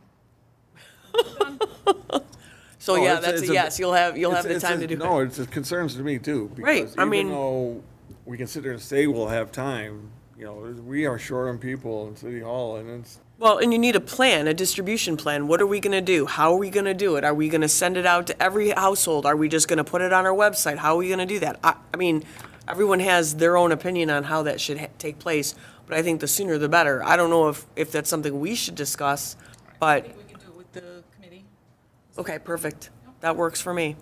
As long as the committee feels comfortable and everyone comes, subject to the committee indicating, subject to that the committee feels comfortable that the city will have adequate time to do and distribute the literature appropriately to put the residents on notice of what this bond proposal is and how it's going to Yeah. manifest. I don't think there's any information that we need. It's just a matter of reducing it to a pamphlet that is a packet, whatever, a one-piece flyer. For Public Act 33, the city did not mail out anything. They put flyers on the counter. The committee, the residents, which I headed, we raised funds and we went door to door and we distributed information. So if we as a city want to mail out net neutral, because it can't advocate for it, we have to be very, very careful. It has to be informative without, right, Don? Sure. that's why I said it's either done here or open meeting or. Right, and I mean, we've been pretty transparent over the last 4 meetings about this and getting the information. But I have no problem making it a priority if you want us to put it together. It's literally a day or two. I mean, I don't see how that would take a long time. They've already fed us all of the. I'd say if any residents have questions, email us what kind of questions, so we can try to get them the information that they need to make an informed decision. Do you want your roads fixed So you have, or not? I mean, that's it. If you do, you have to pay more tax. well, Ms. Sutherland? As much as I would love to get it done as soon as possible as well, just based on the capacity, I think, and all the staffing issues at City Hall, as well as needing as much time as possible to get as much information out to as many residents as possible, based on the feedback that we've gotten about the recent millage that was passed, I honestly think it needs to be in November. As much as I hate to stretch it out, I just don't think that based on the other things that are going on, that's enough time to get it on the August ballot. Mayor Pro Tem Schornak? Well, we can do it in a very neutral way and put it on the water bill because everybody gets one of those. And since I don't know how many people are getting them electronic now, which hopefully more people know they can get them electronically, so we don't have to mail them out and it'll be cost savings. But regardless of that fact, I think that information can be disseminated to every household, and then not one person can say they were not aware because they get their doggone water bills, so they would know. And I think that should, and that's a cost savings as well, because everybody's getting one regardless, I don't right? know if that gives us enough time for a full cycle of water bills. You get them every month. Everybody gets them every month. Every month. Every month. Every month. I think that's a great idea. Maybe I do like that. maybe 2 months in a row. Yeah, You know? I mean, So- and we could put it on every single month up until that point. Right. Understand, this is what city council Only is looking doing. at 2 months. Huh? Only looking at 2. I know, well, okay, fine, but June all I'm and saying is, July and, you know, Yeah. May, June, and July, depending. yeah, you could do May, June, and July, but I'm just end saying, of that is something we can do, and I honestly was gonna bring it up later, but, as far as just communication in general, because after attending 2 of the commission meetings this past month, I realized that we need to do a better job of getting information out to people, and not everybody reads the CNG, not everybody looks at the news, not everybody looks at the channels, not everybody wants to sit through hours of meetings. I can respect all that, but if there's something very important that we need to get out to the community, everybody gets a stinking water bill. That is the way we need to use our stuff that we are doing for the community in a better way and putting it on information on the water bill. We can just have like a little, there's like that bottom square that's kind of empty. We could just put in, a blurb. I don't know. Old letters that says, here's our website, look at this. Yeah, that too. Here's updates. But I'm just saying. Like it the probably this most number big of of a- people, but I think there's still going to be gaps. Well, there's always going to be Always gonna be gaps. There's always going to be gaps. I mean, I'm on auto pay, but I still look at my bills. But I'm sure a lot of people who are on auto pay and I get everything electronically, I'm sure they don't. That's just probably one way to try to get to. Right, but I'm just saying that's a very good way and a very inexpensive way to get out the information in a quick fashion and, again, to everybody. Besides everything else we can do. God knows everybody in this city loves Facebook. Let's put it on there, ladies and gentlemen. A whole 3,000. The rest of people. So anyway, I'm just saying, there's inexpensive ways to get the communication done and done correctly and done transparently and done efficiently. And I think this group can help too. I know you guys are up against a lot of challenges of bodies and butts in the seats, but this group, I think we are all pretty dynamic people as far as we all have our niches that we can help out with. So reach out and we will disseminate that information. More than enough people around that will be able to help prepare the information in a pretty quick turnaround. Yeah, that's what I thought. Get it prepared, and then we can spread the I was gonna word. say, I'm sure AEW would love to help us out. All right? And Council, We even have somebody who can do that. just so you're aware, the ballot language needs to be submitted for the August election in May. I believe it's the first or second week of May. I think it's 96 days before the election. It's a few days after our meeting, so Okay. they have one more meeting if they need it. I didn't think it was an impediment, but something that you should know. Lawn signs. Councilwoman Sutherland. So just one more thing. So I think it was Councilmember Odell earlier that said, having the voice of as many residents as possible when it comes to issues like fixing the roads and having their voice in voting. Statistically, more people vote in November elections than August. So I think that if we really want the voice of as many residents as possible, we would have more time and we would get more feedback from the residents with their votes if we wait till November. There's a lot of pros and cons in everything. Yep. It just depends on how you do it. Yep. So I guess we'll do that as a committee and, Well, there's a motion and a second. right. Yeah. No, I know, but. Oh, yeah. I thought you were already like presuming it went one way or the other. We have a hand up in the back too, I think. Got to go to the public.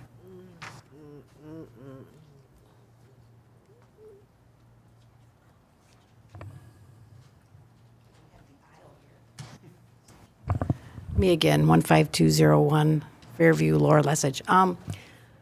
Do we already have an election in August with something on the ballot? Otherwise, we're talking about more money to run an election, and you better put that in the budget if that's what's going to happen. Thank you. Okay, so we have a motion and a second. I guess if it's doable, I'll go with it, but, we gotta be able to change it if we have to, though. But, so, Yeah. all in favor? Aye. Any opposed? Oppose. Opposed. Okay, 2 opposed. Thank you all for the great discussions and doing this. It's been talked about a long time. Thank you.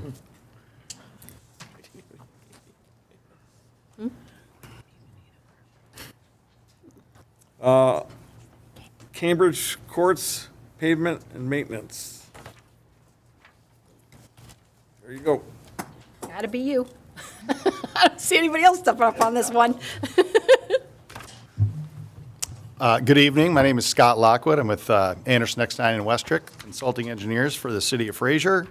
And the item before you tonight is a paving project, a road project of all things. It is the Cambridge Courts pavement maintenance. The scope of the work is basically to do some asphalt patching, about 2-inch asphalt patching on the courts on Cambridge Street. The low bidder is Al's Asphalt Paving Company, whom we've worked with and been very satisfied with their work in the past.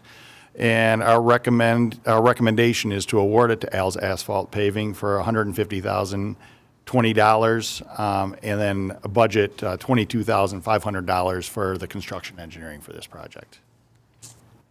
And I think you all have the same information I'm looking at, so if you have any questions with regard to our recommendation or the bid tab. Councilman Baranski. Would this then bring the courts up to Cambridge itself? Is that the scope of the project, or?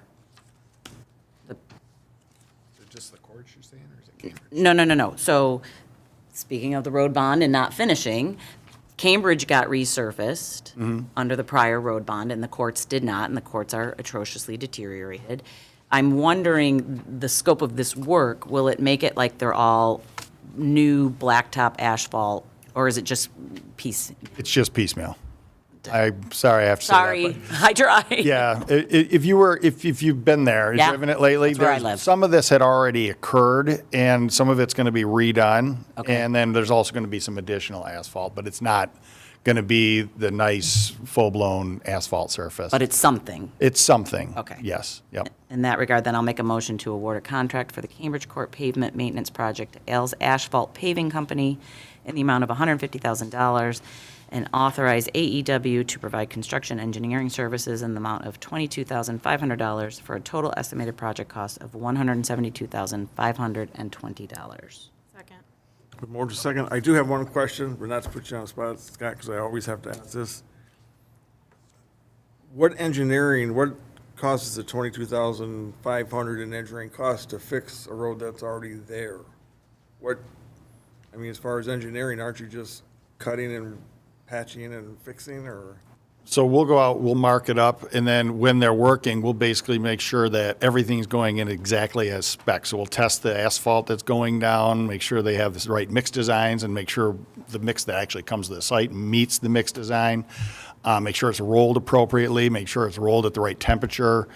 And so basically quality control. Okay, so there's no flaky tar flying all over? Exactly. Yeah, that's another thing. Make sure they put the appropriate bond coat on before they put it down. Make sure it sits long enough before they put it on. And that, so that kind of technical stuff. All right, sounds good. So we have a motion and a second. Any comments and questions on the motion from the audience?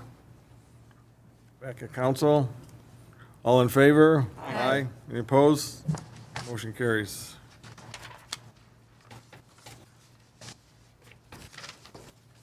Meadows and Mulvey Farms joint repairs. Go ahead. Ready? Okay, this is a bid for the Meadows Mulvey Farms Joint Repairs Project. The low bidder was James P. Contracting. Similarly, we've worked with them a lot in the past on similar projects and find their work is very suitable. So we are making a recommendation in the amount of $513,000 or $513,030 for James P. Contracting with an estimated amount for construction engineering for $55,000.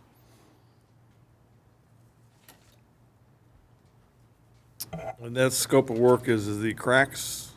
Correct, and this is different, but kind of similar. This is not a full-blown, this is just basically to take those joints that are really bad out there and make them so they're not nearly as difficult to drive across. So this isn't fixing the cracks and then patch or asphalting the whole road? This is not asphalting the whole road. This is strictly the joints. So basically, there'll be every place where you got some significant deterioration where, when you're driving across it, you can feel it in your tires.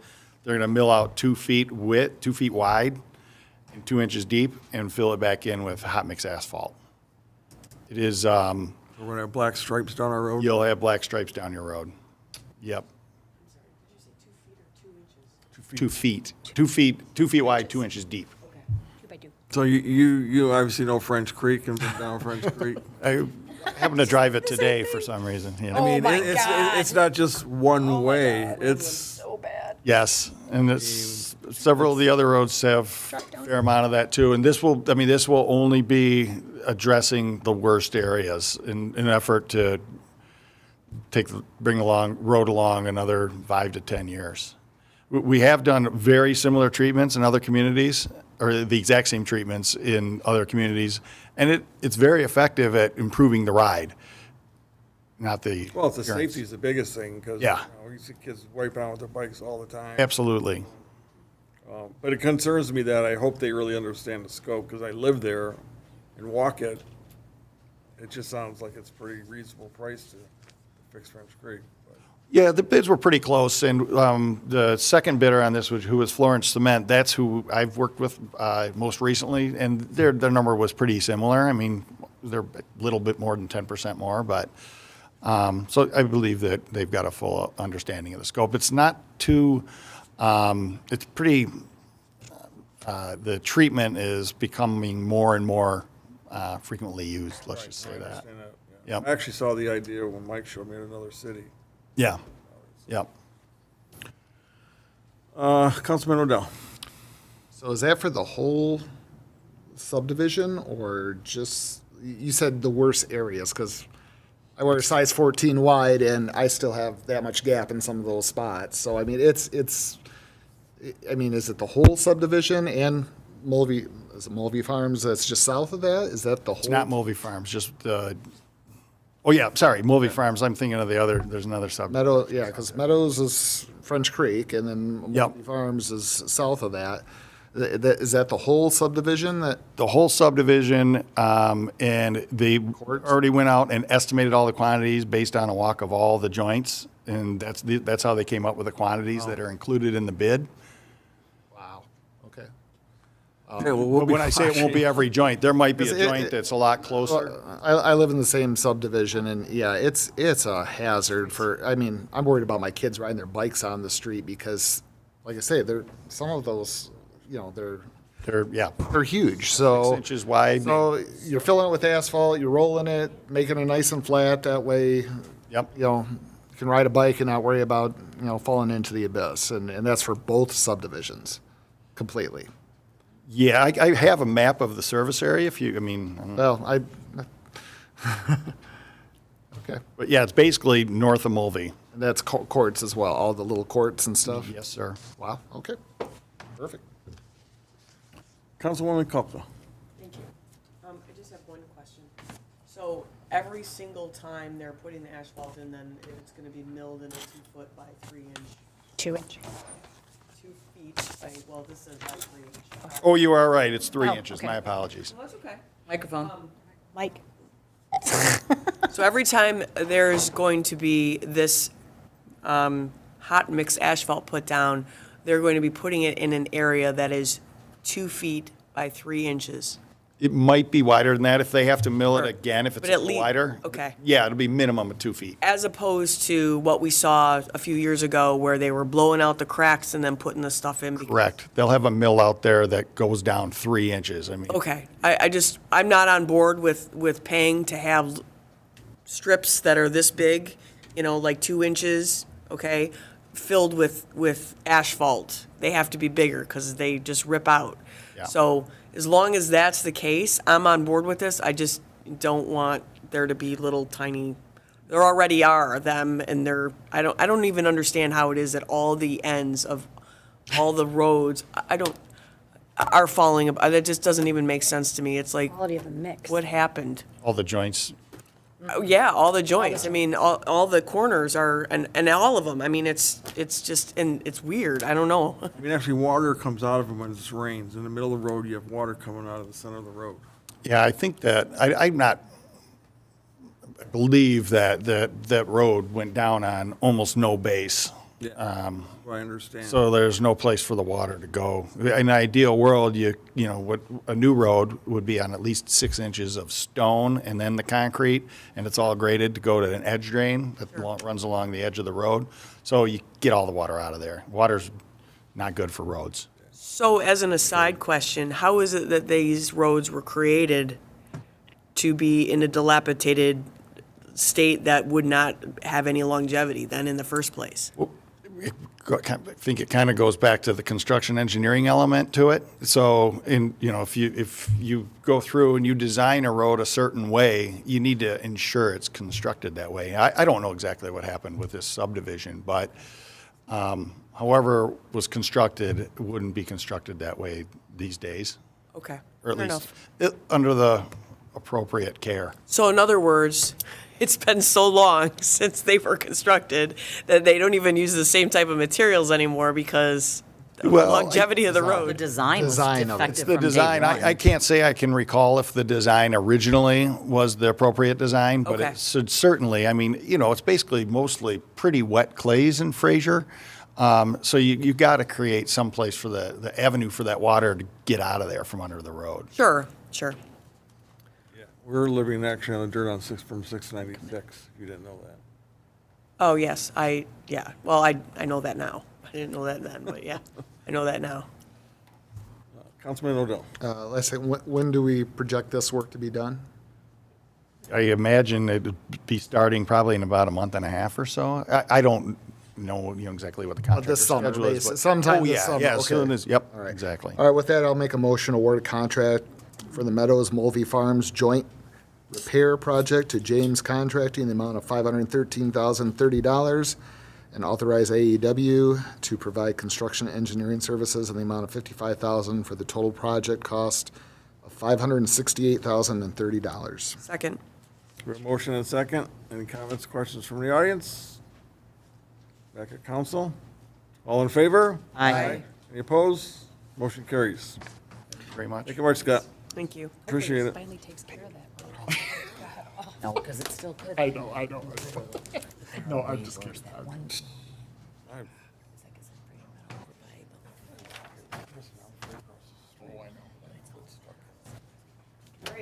Item D, HD camera nozzle, Is that E? 11.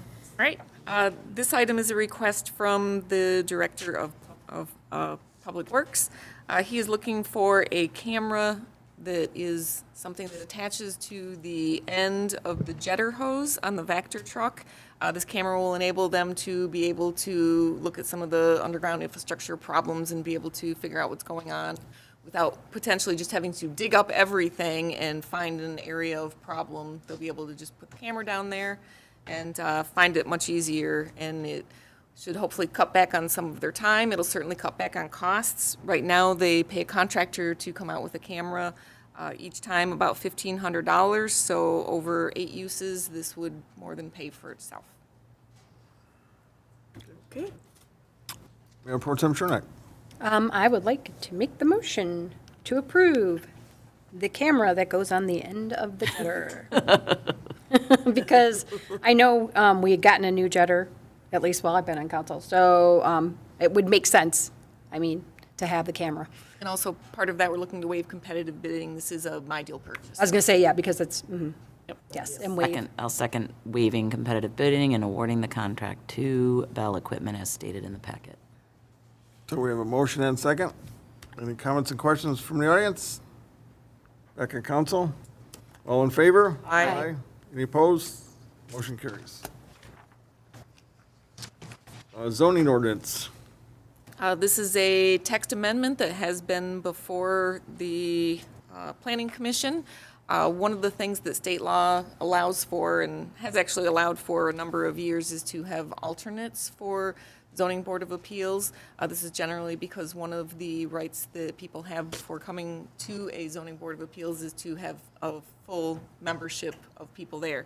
So if for some reason you have people that cannot make it, you can have an alternate show up and be able to cover for any variances or anything that would occur at that meeting. So this is just something done. Obviously has been working with them, and we've got the language, and just looking to approve this text amendment. Councilman Odell. Make a motion to adopt the text amendment to the zoning ordinance as presented. Second.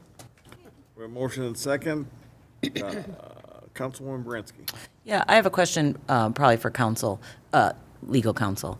Is it, to me initially when I read this, I was like, that's a bad idea because I want the same people that making the same decisions, and you're going to bring in an alternative sometimes. But then when the way you presented it, I'm like, oh, if they have the right to demand it, we don't want. Something different on their property, it's a minor use variance, but you need an affirmative vote of 5, and you only have 4 in attendance, or only 5 in attendance. Now the applicant has to make a strategic judgment. Do I want to risk not being able to get all 5? Because now I'm denied, and it's a year before I can come back. So would I rather play the odds and wait until I have a full board, which is something we typically offer? State law was amended a few years ago to allow for this. It was, I think, with the same intent that there are going to be times when a member can't participate, a member isn't available, a member gets sick, or worse, a member has a conflict. But sometimes there's an allure to that too, because they know they don't have an every month commitment. And they know they still get to be a part of something and do something useful. So I think that's a broader answer to your limited question. It has a lot of reasons behind it. Then, I believe the alternate can follow if it comes back, or for redoing, the alternate has to report back. The alternate must follow the case if it's a recusal for a conflict. If it's not for a conflict, if it's just for an absence, and for some reason the case gets postponed, we're going to leave it to the zoning board in their rules of procedure, which we've done in other communities. Let them choose. We're going to recommend that the alternate may follow the case if the regular member is okay with that. But if the regular member feels confident, they've watched the meeting, they've seen the evidence, the presentations, they've looked at the materials. Item A, the library building future plan. Sure, absolutely. oh, we know what we're, it's fine. Marlene Heft, 18546 Davidson. I'm also the president of the library board, for both parties. Kyle Burley, 15950 Luxembourg. I'm also on the library board, as you guys know. I did see a little bit of communication between our attorney and Don. Don, I apologize. Some of the things that they brought up were that they said that our lawyer said had issues are things that we have decided to not look forward to in order to get this purchase agreement going along. Just as you, will give you a heads up, you know, the two things that were in there was the repairs of the building. There was 2 options that you guys had the choice to make. And it was the choice of either you guys choosing what needed to be fixed and fixing it, or we would do that. And next meeting for you guys, we will have something for you to consider and hopefully sign by the Thursday before your meeting, 7 days before your meeting, because I know you guys would like to see it beforehand. So we're here today just to ask for another 30 days before you guys decide to look at other options regarding the building. I'm in favor of you buying it. I didn't want to sell it, but at the same time, fiduciary duties required us to do something with it. And so with that, I will make a motion to extend. So let me ask you a question, though, before we go there. So from our conversation, it was two things. One was the definition of property. Yeah. Does it include the books, the tables, all of the personal effects, right?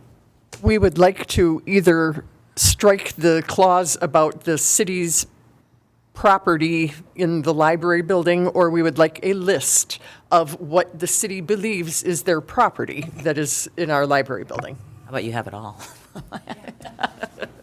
Okay, that's fair. Well, No, there is any. oh, that's what I was gonna say. Do we have anything there? What you believe is Fair. the property that's in our building. But we're more concerned, about computers, bookshelves, the printer, things like that. We spend some money. Oh, and those are And, like, legitimate. I know you guys are not, out to get us or No. anything, but, it is a legal contract that we And- want to follow. And our expectation was that the lawyers would have sorted all of that out. Well, we seem to be having trouble with that. Okay, Yeah. fair enough. And so thank you for coming and taking the time to, Yeah, so we're here So- directly.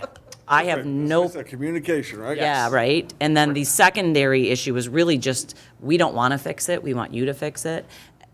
So that makes it easy. Rather than have you guys send people over to take a look at what we already know. Yeah, and so I guess my question for Mr. Denault would be, what do you propose, keeping in mind, because we have to do the budget, so what do you propose is the best way to streamline? I know they have a meeting next week.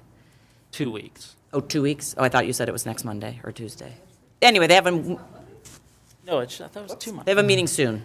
They have a meeting before we have a meeting. So what's the best way should we modify based on and represent it? Or what's the best way to get this done so next month it is With administration to make sure we're not missing anything on the request, get it to them, they can look it over at their meeting, they can approve or say there's a tweak here or a tweak there that we missed, or that they'd still like.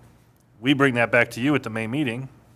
They have the aspiration of perhaps having an agreement. exactly what Mr. Denault has advocated, which is that we revise the purchase agreement with input from the two members of the board today to present to them, extending it until the Monday before our meeting to have back, so that we have time in case there's, The first, okay. yeah, okay, thank you. No, the Monday before, our meeting's the second Tuesday of the month. The 9th, I believe, right? Yeah, so whatever that would be. So it'd be the. Our draft packet would be going out May 1st, and then the final packet, Oh, okay. So it's May 1st? Is that too late? Ours is the 17th. Do I have my date wrong? We will have it to you by April. End of April? Okay, perfect. So by April 30th,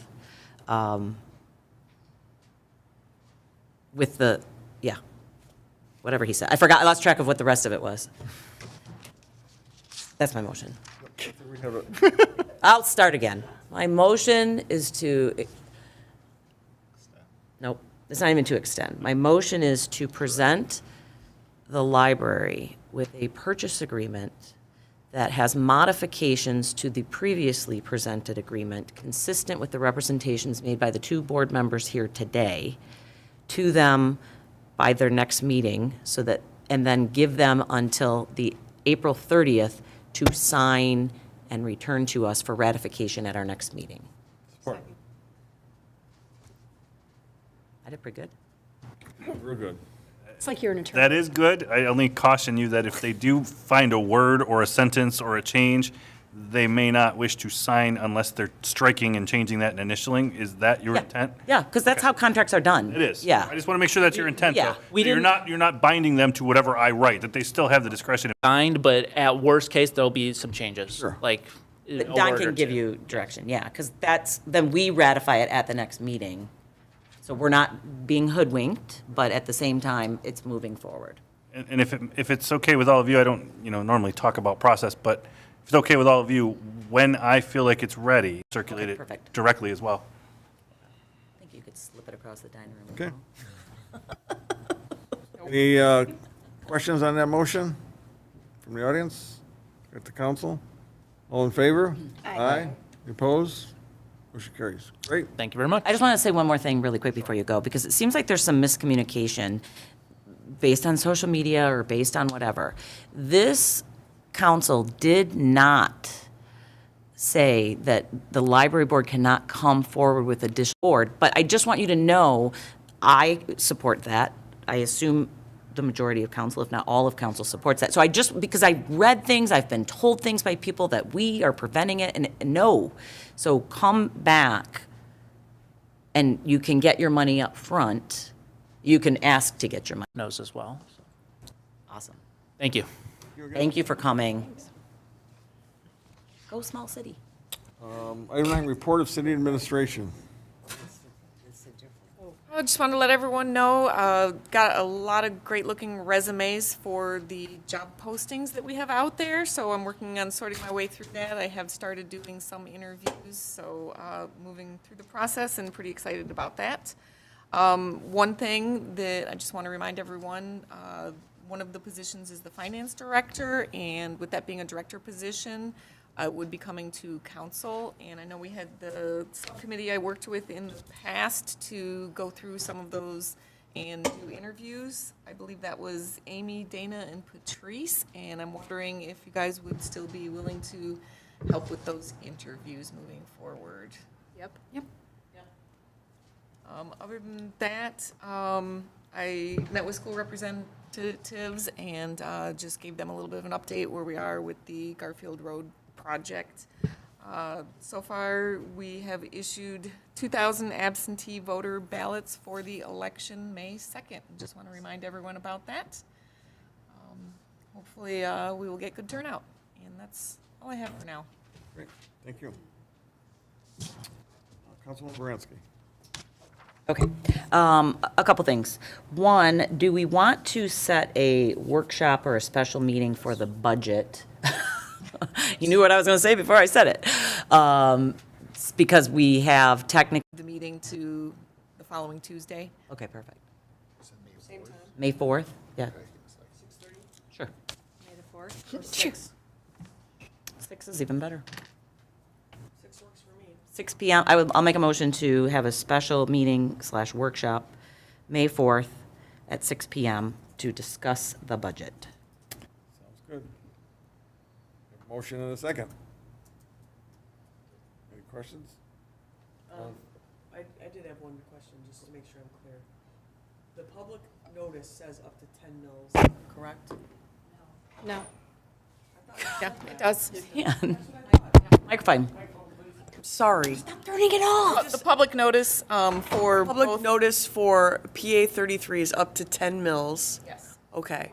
And then my the recommended proposal is was 2. 2. Got it, okay. And we're on the same page. So per Two. the charter, I am required to provide to you a recommended budget, and what you choose to do with that recommended budget is under your purview. Thank you. And typically, it's pretty normal, I would say, to have a budget workshop and discuss what I have submitted. Thank you. So, not to throw a monkey wrench in, but in the packet, the advertisement that you have, am I not read? It says millage. It's in the body of the language, up to 10. Oh, I see, but that the budget oh, Correct. look at Yep. you, okay. He's a step Clearly, ahead of 4 us. times is not the charm for me with budgets. I That's still okay. am learning. That's okay. Yeah, and I didn't clearly See, listen. I read because this stuff. We were, we were thinking you were wrong, and we are wrong. Jump down my throat anytime. Not yours, you want. hers. I know. I love it. Thank you for being right.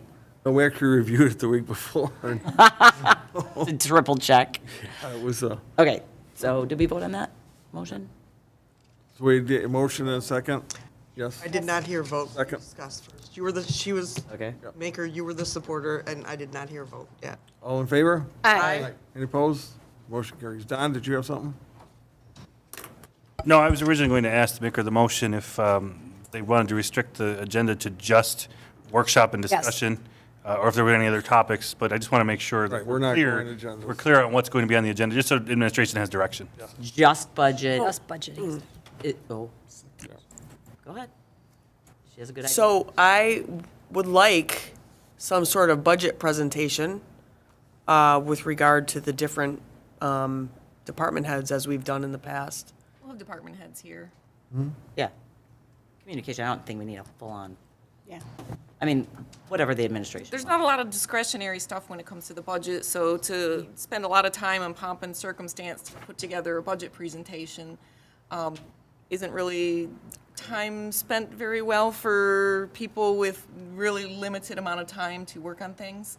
You know, the discretionary stuff that you really have that you're looking at is the capital items and. Then that's enough, then the that's Payroll, fine. staffing. But if they're asking for an increase in their particular budget, I would like to know. If it's status quo, that's fine. But if they need an increase, because I did see, there were some that had increases in them, and Everything is so different with this budget because of the changes in the chart of accounts. Okay. One of the big, most significant noticeable things is that we used to have different departments for buildings. This new budget, per the chart of accounts, all of those buildings are now in a department called Buildings and Grounds. So it's very different. And then the way that I split up the wages is more in line with the work that's actually being done out of like the water, sewer, streets, buildings and grounds. Okay. So there's a lot of things that are different in this budget. So how would I be able to reconcile what I've learned over the last 4 years and then this budget? It's a little different. If you have any particular questions or anything, feel free to call me. I can walk you through it. Okay. All right, that sounds good then. Okay. Yeah, if you just look at last year's, and if you see big additions to this year's, those are the ones you just highlight and. Yeah, I know. I'm just when I was Just looking. reallocating it in different ways. Yeah. So yeah, to answer the question, just the budget. All right, thank you. Okay. No, I'm not done. Oh. We didn't even vote on the motion yet. Yeah, we did. You had a question. Okay, well, sorry. Anyway. It was a dovetail question. Oh, did I say yes?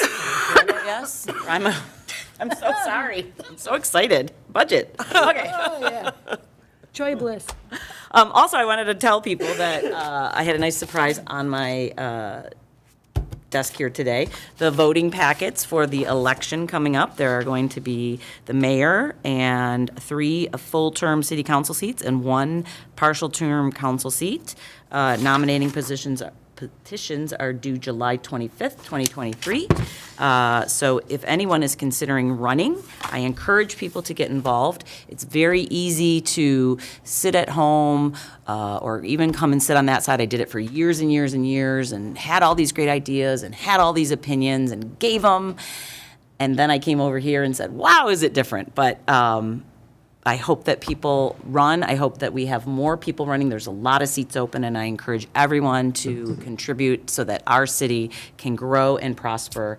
And I'm sitting next to someone who's never done government before, and, look at how many things we're in lockstep on. So other than that, enjoy spring. Happy Mother's Day. If it's before the meeting, I don't even know, but that's all I have. Great, thank you. Councilwoman Sullivan. All right. So the first thing that I wanted to bring up was Ms. Frears was here earlier talking about areas of McKinley that need maintenance.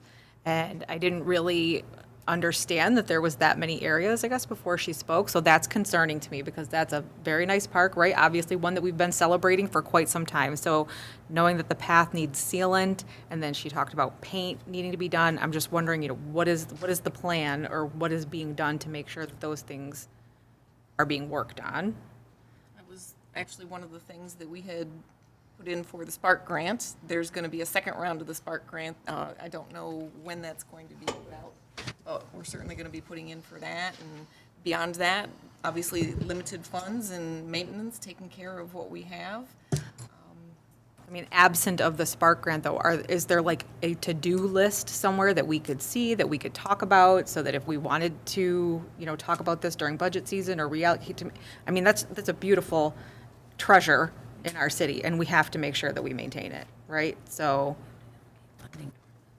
So when Mark is here and we're talking about the budget meeting, I think that's a great question for him so that he can kind of address what in particular things he has for Parks and Recreation maintenance.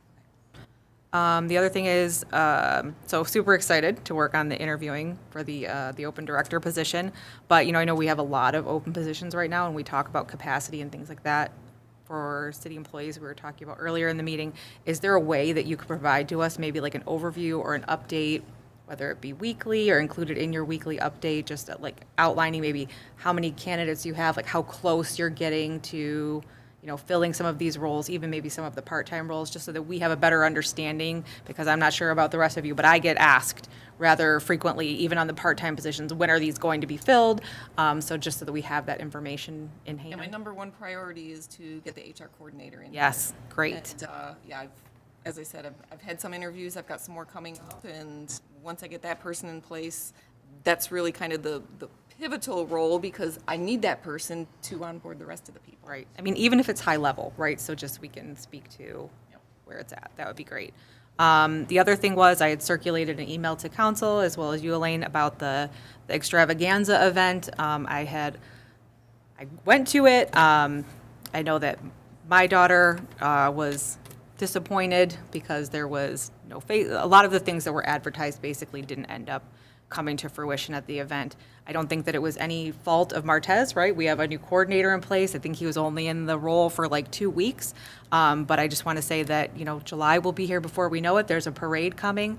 Last year, it was myself and Sarah Mastretta put the parade together, the two of us, on limited time. So I just want to make sure, because I did have so many people reach out to me and come up to me at the event with visceral reactions to it, that, we don't get into that same position with the parade. And that even if we, our new coordinator is, looking at big picture items of like, what do sports look like? We have a Parks and Recreation Commission that's very passionate about different events. We have Chris Cook and Echo Hunt that recently did that scavenger hunt that was absolutely fantastic and well planned. I just want to make sure that, going forward, some of these events that the city has done historically, and they have certain expectations that we are proactively thinking about those and making sure that we are talking about them, vetting them out, and getting things moving, because the parade's going to be here before you know it, like any minute. So, well, we're starting at scratch again with another new person now, and one of the frustrations that he has voiced to me is that he cannot work on an event with 30 days notice. So I've got him already started working on the city picnic, carnival, whatever you want to call it. This is obviously a top priority of the community. He's been reaching out to Zambelli. We've got a firework and some quotes for that. He's been reaching out to the Lions, and unfortunately having difficulty getting a hold of people. So if anyone has any information, contacts. He's a lion. That's a lion. Yes. Okay. Yeah, I have a contact for that They came in too. and paid, and for some reason, he's not getting callbacks, so. And working on it last year, like I did with Sarah, 100% happy to help and volunteer again, to keep it moving, to help Martez, set him up for success. I just want to make sure that, we're even taking the feedback from last year and lessons learned, because it was the two of us. So anything that he needs, I'm willing to help, volunteer my time. I don't know if anybody else is, but, whether it be getting people on the phone, getting him in touch with the right people, reaching out to different individuals to participate in the parade, more than happy to help with that.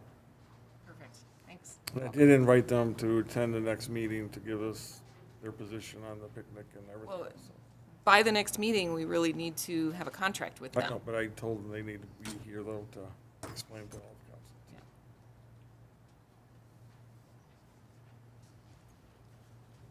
I was going to say Happy Cinco de Mayo, but we'll have a special meeting then, so. Good. In case I forget then. Mr. Odell. All right. Fraser First Booster Club is having a fundraiser at Ramshorn on April 20th from 5 to 8. They're going to have baked goods for sale and raffle baskets, so definitely everybody's got to eat, go out, eat, support your local community, because all that money comes right back into your community. Again, what Ms. Sullivan said with the road rally, it was very well done. Everybody had a great time. I hope they do it again. Very low cost, but they put a lot of work into it. I want to give them kudos because it was fun. It tied all the history of Fraser right into the road rally, which was cool. So it was a little history lesson along with fun. Now that we got a coordinator, I want to echo, maybe let's get some small, very low cost summer activities. We're probably not going to be able to do sports this year, but we could have water balloon fights or some in the park and stuff like that. There's stuff that we can do that doesn't take a lot of planning and shows that we're spending their tax money properly and giving back to the residents. And I also met with a couple, our new recreation commissioner, I think his name is Jake. Is it Jake? Jake, yep. A very great young man and has lots of ideas, and I don't want to stifle that creativity. We need to channel that into some actual events and activities. And I think it can be done very low cost, and there's lots of volunteers that are willing to help. So I hope give them the freedom to be creative with some of that stuff to get going. Other than that, I don't have anything else. Enjoy the beautiful weather for the next till Monday, and then it freezes again. But appreciate everybody up here. I know we're looking at spending a lot of money after our talking tonight, but it's all going back to the community to make this place a better place, which is one reason why I ran for council. I want to make this community better all around. I look forward to working with you all and continuing doing that moving forward. But that's all I have. Thank you. Councilwoman Culpa. Thank you, Mayor. I just have one thing. So there's been a lot of talk in my subdivision about the traffic on Utica Road. We have had an abundance of new businesses go up around the corner across from Fraser Hockey Land. And it is a nightmare. And it is very hard to pull out of there making a left-hand turn. And now we have 2 more restaurants that are going to be opening up in the next probably 6 weeks. I have a feeling that Juan Blanco's is going to open up on Cinco de Mayo, but I anticipate that those 2 restaurants are going to be super busy, super busy. And so I would like to see if we could contact Macomb County and find out what we need to do to try to start that process, to find out if we need a light or we need something, because I am just afraid there's going to be a very significant car accident there, because there's just so much going on. So, can you reach out? Yep, we can start that process, but I just want to forewarn you Yes. that I have seen times where unexpected things have occurred, Yeah, like like no- signs like no going up left saying no turn. left turn. Yeah. So I just want to prepare you that you may get an answer that may not necessarily be what your intent was. Well, here's the thing. We can at least talk to them and have them take a look at the traffic and see what. That's fine. there are. I would prefer that, because if my kid isn't supposed to make a left-hand turn, which I really don't want her doing out of that intersection, because it's just, there's so much, and if Fraser Hockey Land, now it's even worse. I have no idea. When they have a tournament over there, there's no place to park. You're gonna start having people crossing the streets. It's a mess. It's a mess. And it's, yeah. So if that's what they come up with, then that's fine. I mean, I can respect that. But, be careful what you ask for. I get it. I totally get that. I totally do. But I think it needs to be looked at, because it's literally gone from a little bit of traffic, during rush hour to like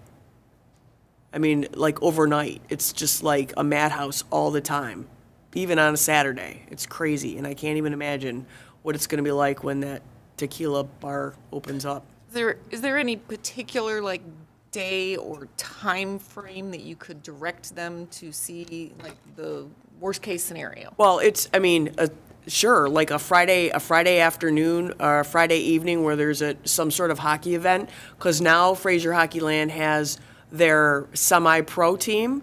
So when they have a game there, and Perfect. it's just overall it's getting a lot worse. But when Fraser's packed, and I don't mind waiting to go out of our sub, but I don't even know how. You got Big Boy now, and then you're gonna have. We're like the home of the restaurant. It's like there's 55 restaurants in this little community. I don't understand it. Good tax money. Thank heavens for us. Yeah. Working No, moms I'm that not don't wanna complaining cook. about it. I just think that it's kind of funny. It's like, Fraser, the home of the restaurant. Whatever you need. We have 3 Mexican restaurants. 3. Anyway. All right. That's all I have. Thank you. Actually 4. Taco Bell. Okay, 4, right? Well, yeah. That 4. made a lot of teenagers happy at Taco Bell. I used to. Great, thank you. Councilwoman?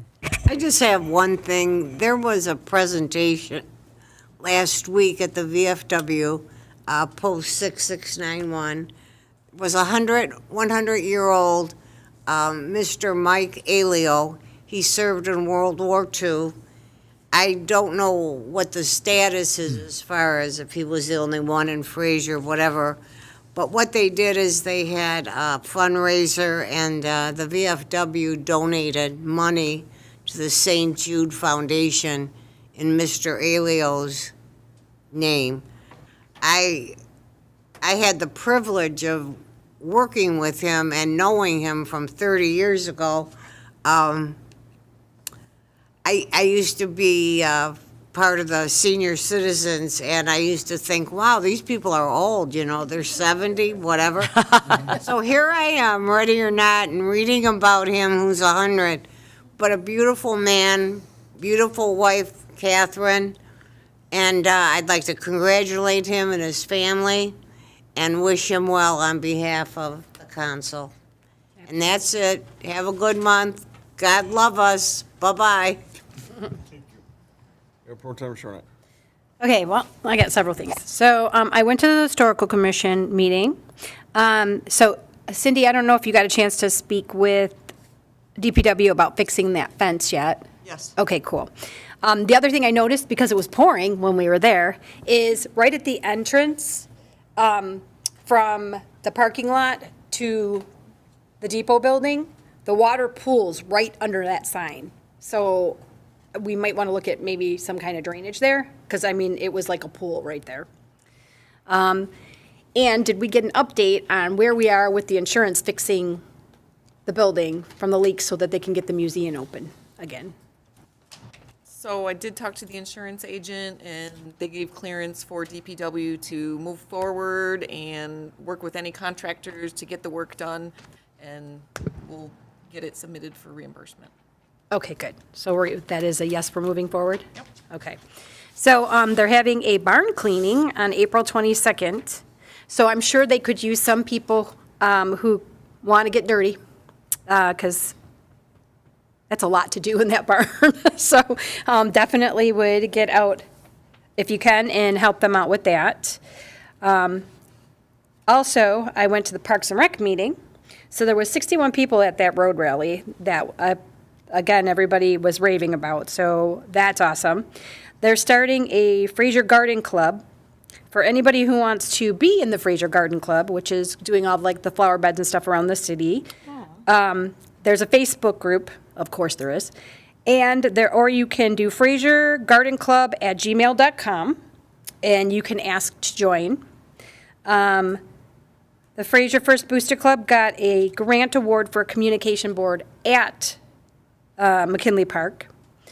And back to, because I was going to bring it up anyway, but back to McKinley Park, as far as if we don't get the Spark grant, we definitely want to put in the budget to seal the walking path before it deteriorates more, because otherwise, again, it's going to be a cost. So we should fit that into the budget for sure. I hope everybody would agree to. My notes too. Yeah, to put it on there.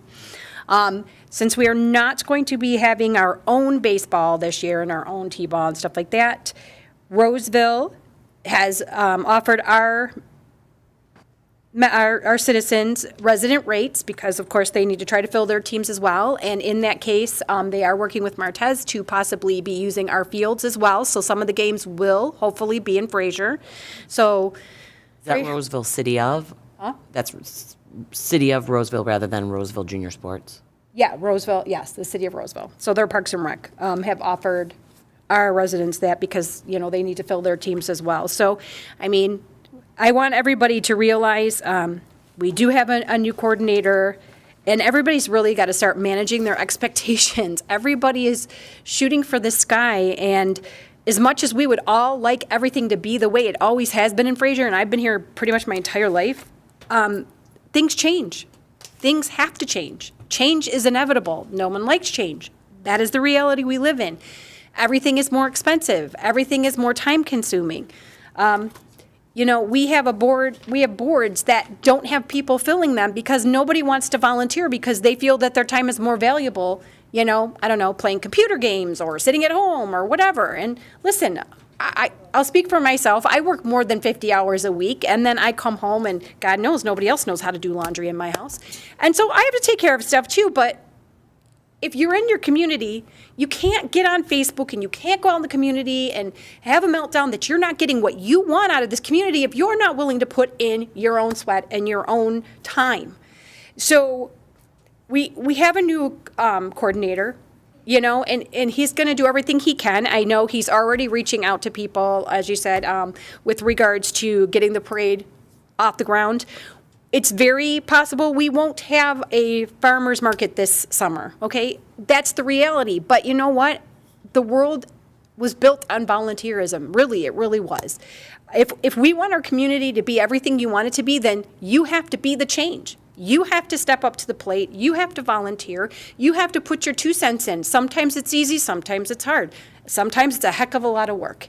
But anything worth it is.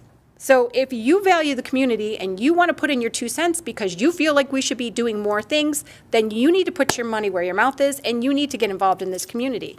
So just manage your expectations on what we can and can't do. There are only so many bodies, and everybody who is employed in this world today knows that it's very difficult, and I don't know why, to find qualified, even remotely qualified people to do jobs.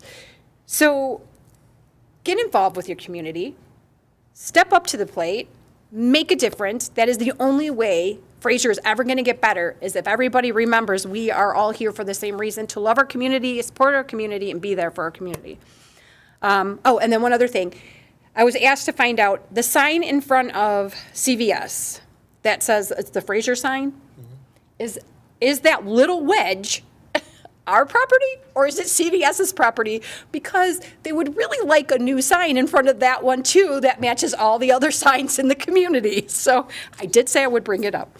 And I know they are and the bylaws. I know I talked to you a little bit about that the other day, Don. The bylaws for the Parks and Rec Commission,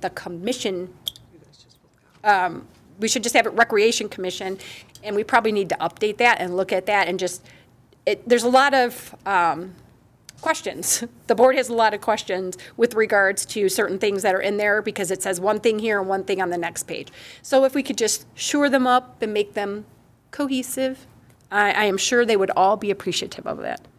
And for all those people who do get out here and volunteer and do put their money where their mouth is in this community, God bless you. But there's only, it seems like it's the same 50 people that come to everything and do everything and volunteer for everything. And we have over 14,900 people in this city.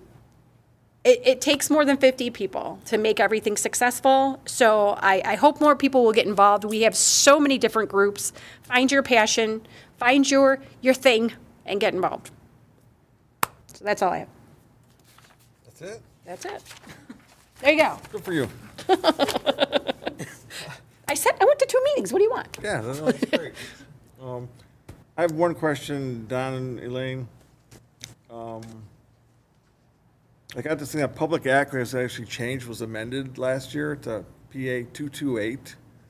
Do we have to change anything? That Gretchen Whitwer signed at the end of 2022, that it's now amended not to PA 33, but it's PA Act 228, amends Public Act 33 from 1951. Falls under MCL 41.801. I just don't know. I will look at that. I remember briefly seeing that and not thinking we needed to change anything, but let me, make sure just that- because you raised it again, let me double check rather than try to speak from memory on that. Okay. And that's all I have. I hope everyone has a great month and Mother's Day coming up, and we'll open it up to the floor. Audience to be heard. Anybody? Just your name and address for the record, please. Hi, my name's Lindsay Lawrence. I actually don't live in Fraser. That's okay.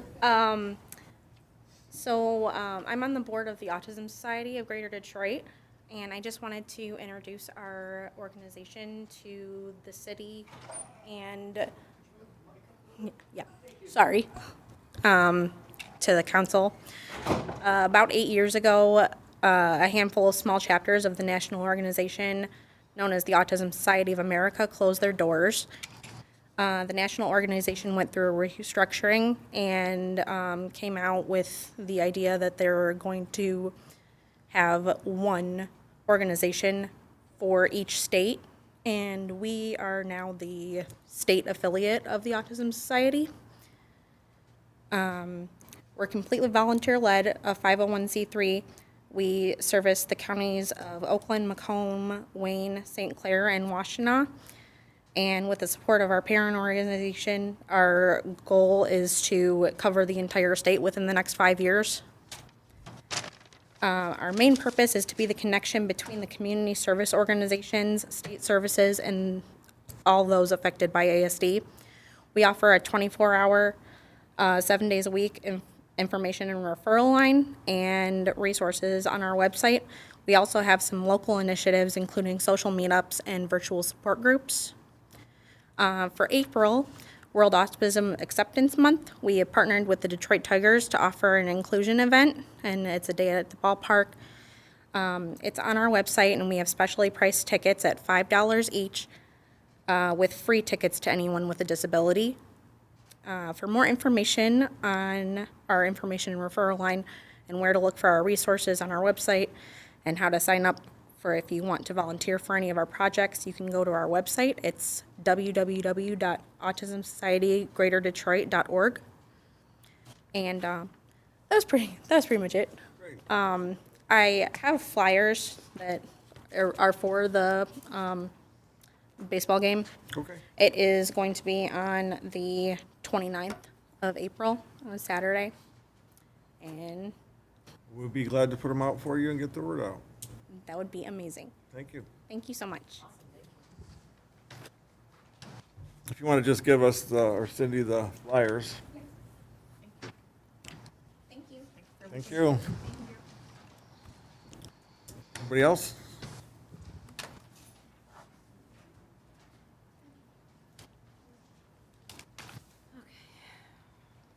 Of course. Laura Lessig, 1520, 15201, Fairview. Forgot. I want to tap into what Councilman Kalka was talking about, the traffic on French Creek in there. A lot of it's due to the intersection closure at 15 and Hayes. And I was wondering if anybody knows when that's going to open up. I had heard before it was April, but I don't think it's happening for another few months. Supposed to be the end of April per Candace Miller. Okay, because I know a lot of traffic down French Creek is directly a result of nobody being able to turn left on Hayes. Okay. The other thing, I want to thank Patrice, or Councilwoman Shornack, for coming to the Parks and Rec meeting. I'm still a little bit confused as to why it would be changed to a Recreation Commission. It's always been a Parks and Rec Commission, and I think Councilman Blanky could come to one of the meetings coming up and give her history of how the directorship came about for that department and what their goal was. I know you guys, or this council has talked about changing everything and things are moving in a different direction, and you're going to make Parks and Rec that much better, but I think the history of what it was should not be ignored. It was a great commission prior to COVID. We had a lot of you were on the commission, and myself, we were on. We got a lot done. We talked a lot about things, and I don't want to separate that commission from the park aspect. So it's like I wish they would be involved in what goes into the parks, as well as the rest of the city and DPW. They only do the maintenance. I don't know how they have the mindset or know exactly what the community wants as far as what we want in those parks. Is there, what else is happening with the Somerset Tower? No discussion on that. Is that part of what's happening or allotted in the budget to fix that? Great. But there's other things that could be done as well. And I don't see, the details of that just mind boggles me. The other thing I want to mention is, and I might have misspoke earlier at the public hearing when Councilman Kalka mentioned that the mills is up to 10. I didn't think that because of the way the document was set up with only 1 and 1 and about only 2 mills to use for this. But when I went back and looked at last year's, that one did say only 3 mills max, and then you had the 3 mills distributed in the budget. So I apologize. If you have the opportunity or the leeway to go up to 10, great. You always should have those options out there. What else do I want to say? I wanted to mention, it's great we're getting some job applicants in. I'm hoping that somebody that gets hired or somebody on the administration does update the website. It is so outdated in every aspect. It's not even worth looking at half the time. So I'm hoping that some of those, one of the positions or somebody gets involved in that. And the senior center, now that Martez is here, I think it's time for, I don't know, maybe open up the afternoon portion of the senior center. That place is always busy, and I know you have a part-time person, but Martez has an office there. He could sit there and have the. We have a minute left. I have 1 minute left already? All right.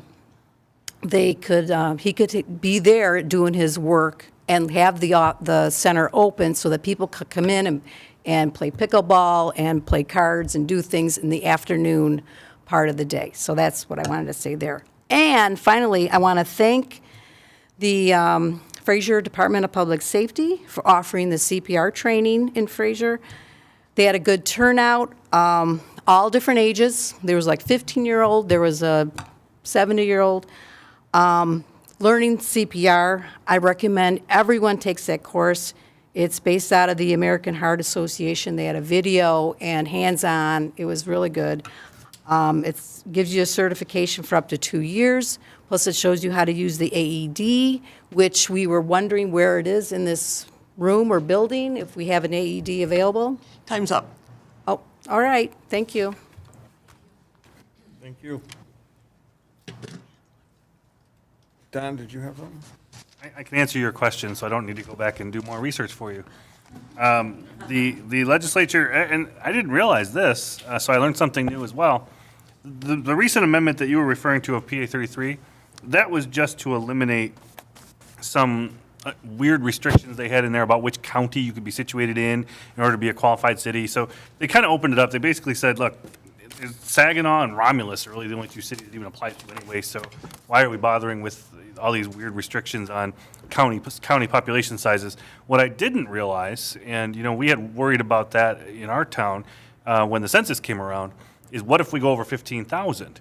Well, my belief is somebody probably went over 15,000 because they amended it in 2021 to 15.5. 15.5, yeah. Yeah, I didn't realize that.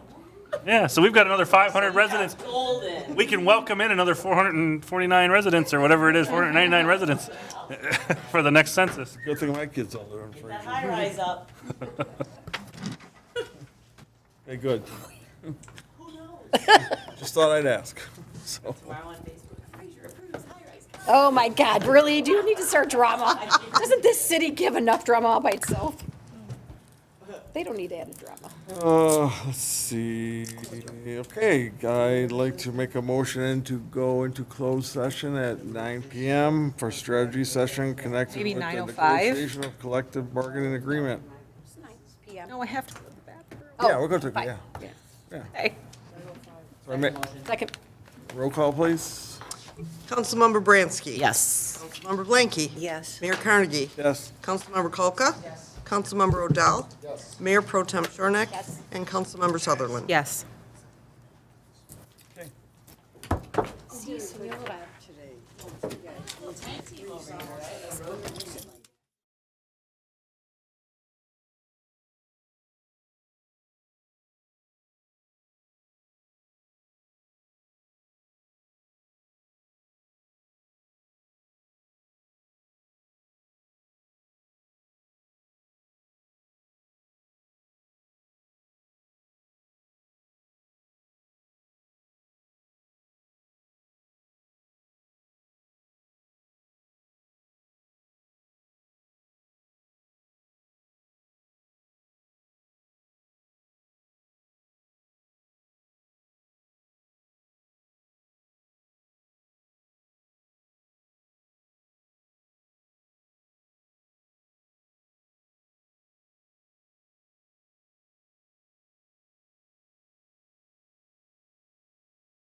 That is really crazy. So crazy. So crazy. Call the meeting back to order at 9:13 PM. I will make, oh, I don't have my thing out. Make a motion to ratify. Look, oh, man, I got to pull up my, I'm sorry, I shouldn't have said I would do it. Somebody else can jump in if you want. I don't have my paper out. Because you said you were going to do it. I know, I had Oh, it here, sitting right at the here. bottom here. You make a motion to, To ratify the collective bargaining agreement for the POAM. A motion and second My bad. to ratify the contract for the POEM. Any comments or questions on that motion? All in favor? Aye. Any opposed? Motion carries. I make a motion to go into closed door. Oh, Regarding For collective bargaining, command officers. A motion and second, please do a roll call. Councilmember Bransky? Yes. Mayor Carnegie? Yes. Councilmember Kolka? Yes. Councilmember Odell? Yes. Mayor Pro Tem Shornack? yes. And Councilmember Sutherland? yes. Okay, closed session, 9:15.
I gave you the stuff, didn't I? The numbers? Oh. Motion to adjourn? Oh, sorry. I call back the meeting to order at 10:02 PM. Motion to adjourn. A motion to adjourn, all in favor? Aye. Good night, everybody. Good night. Have a great weekend. You too.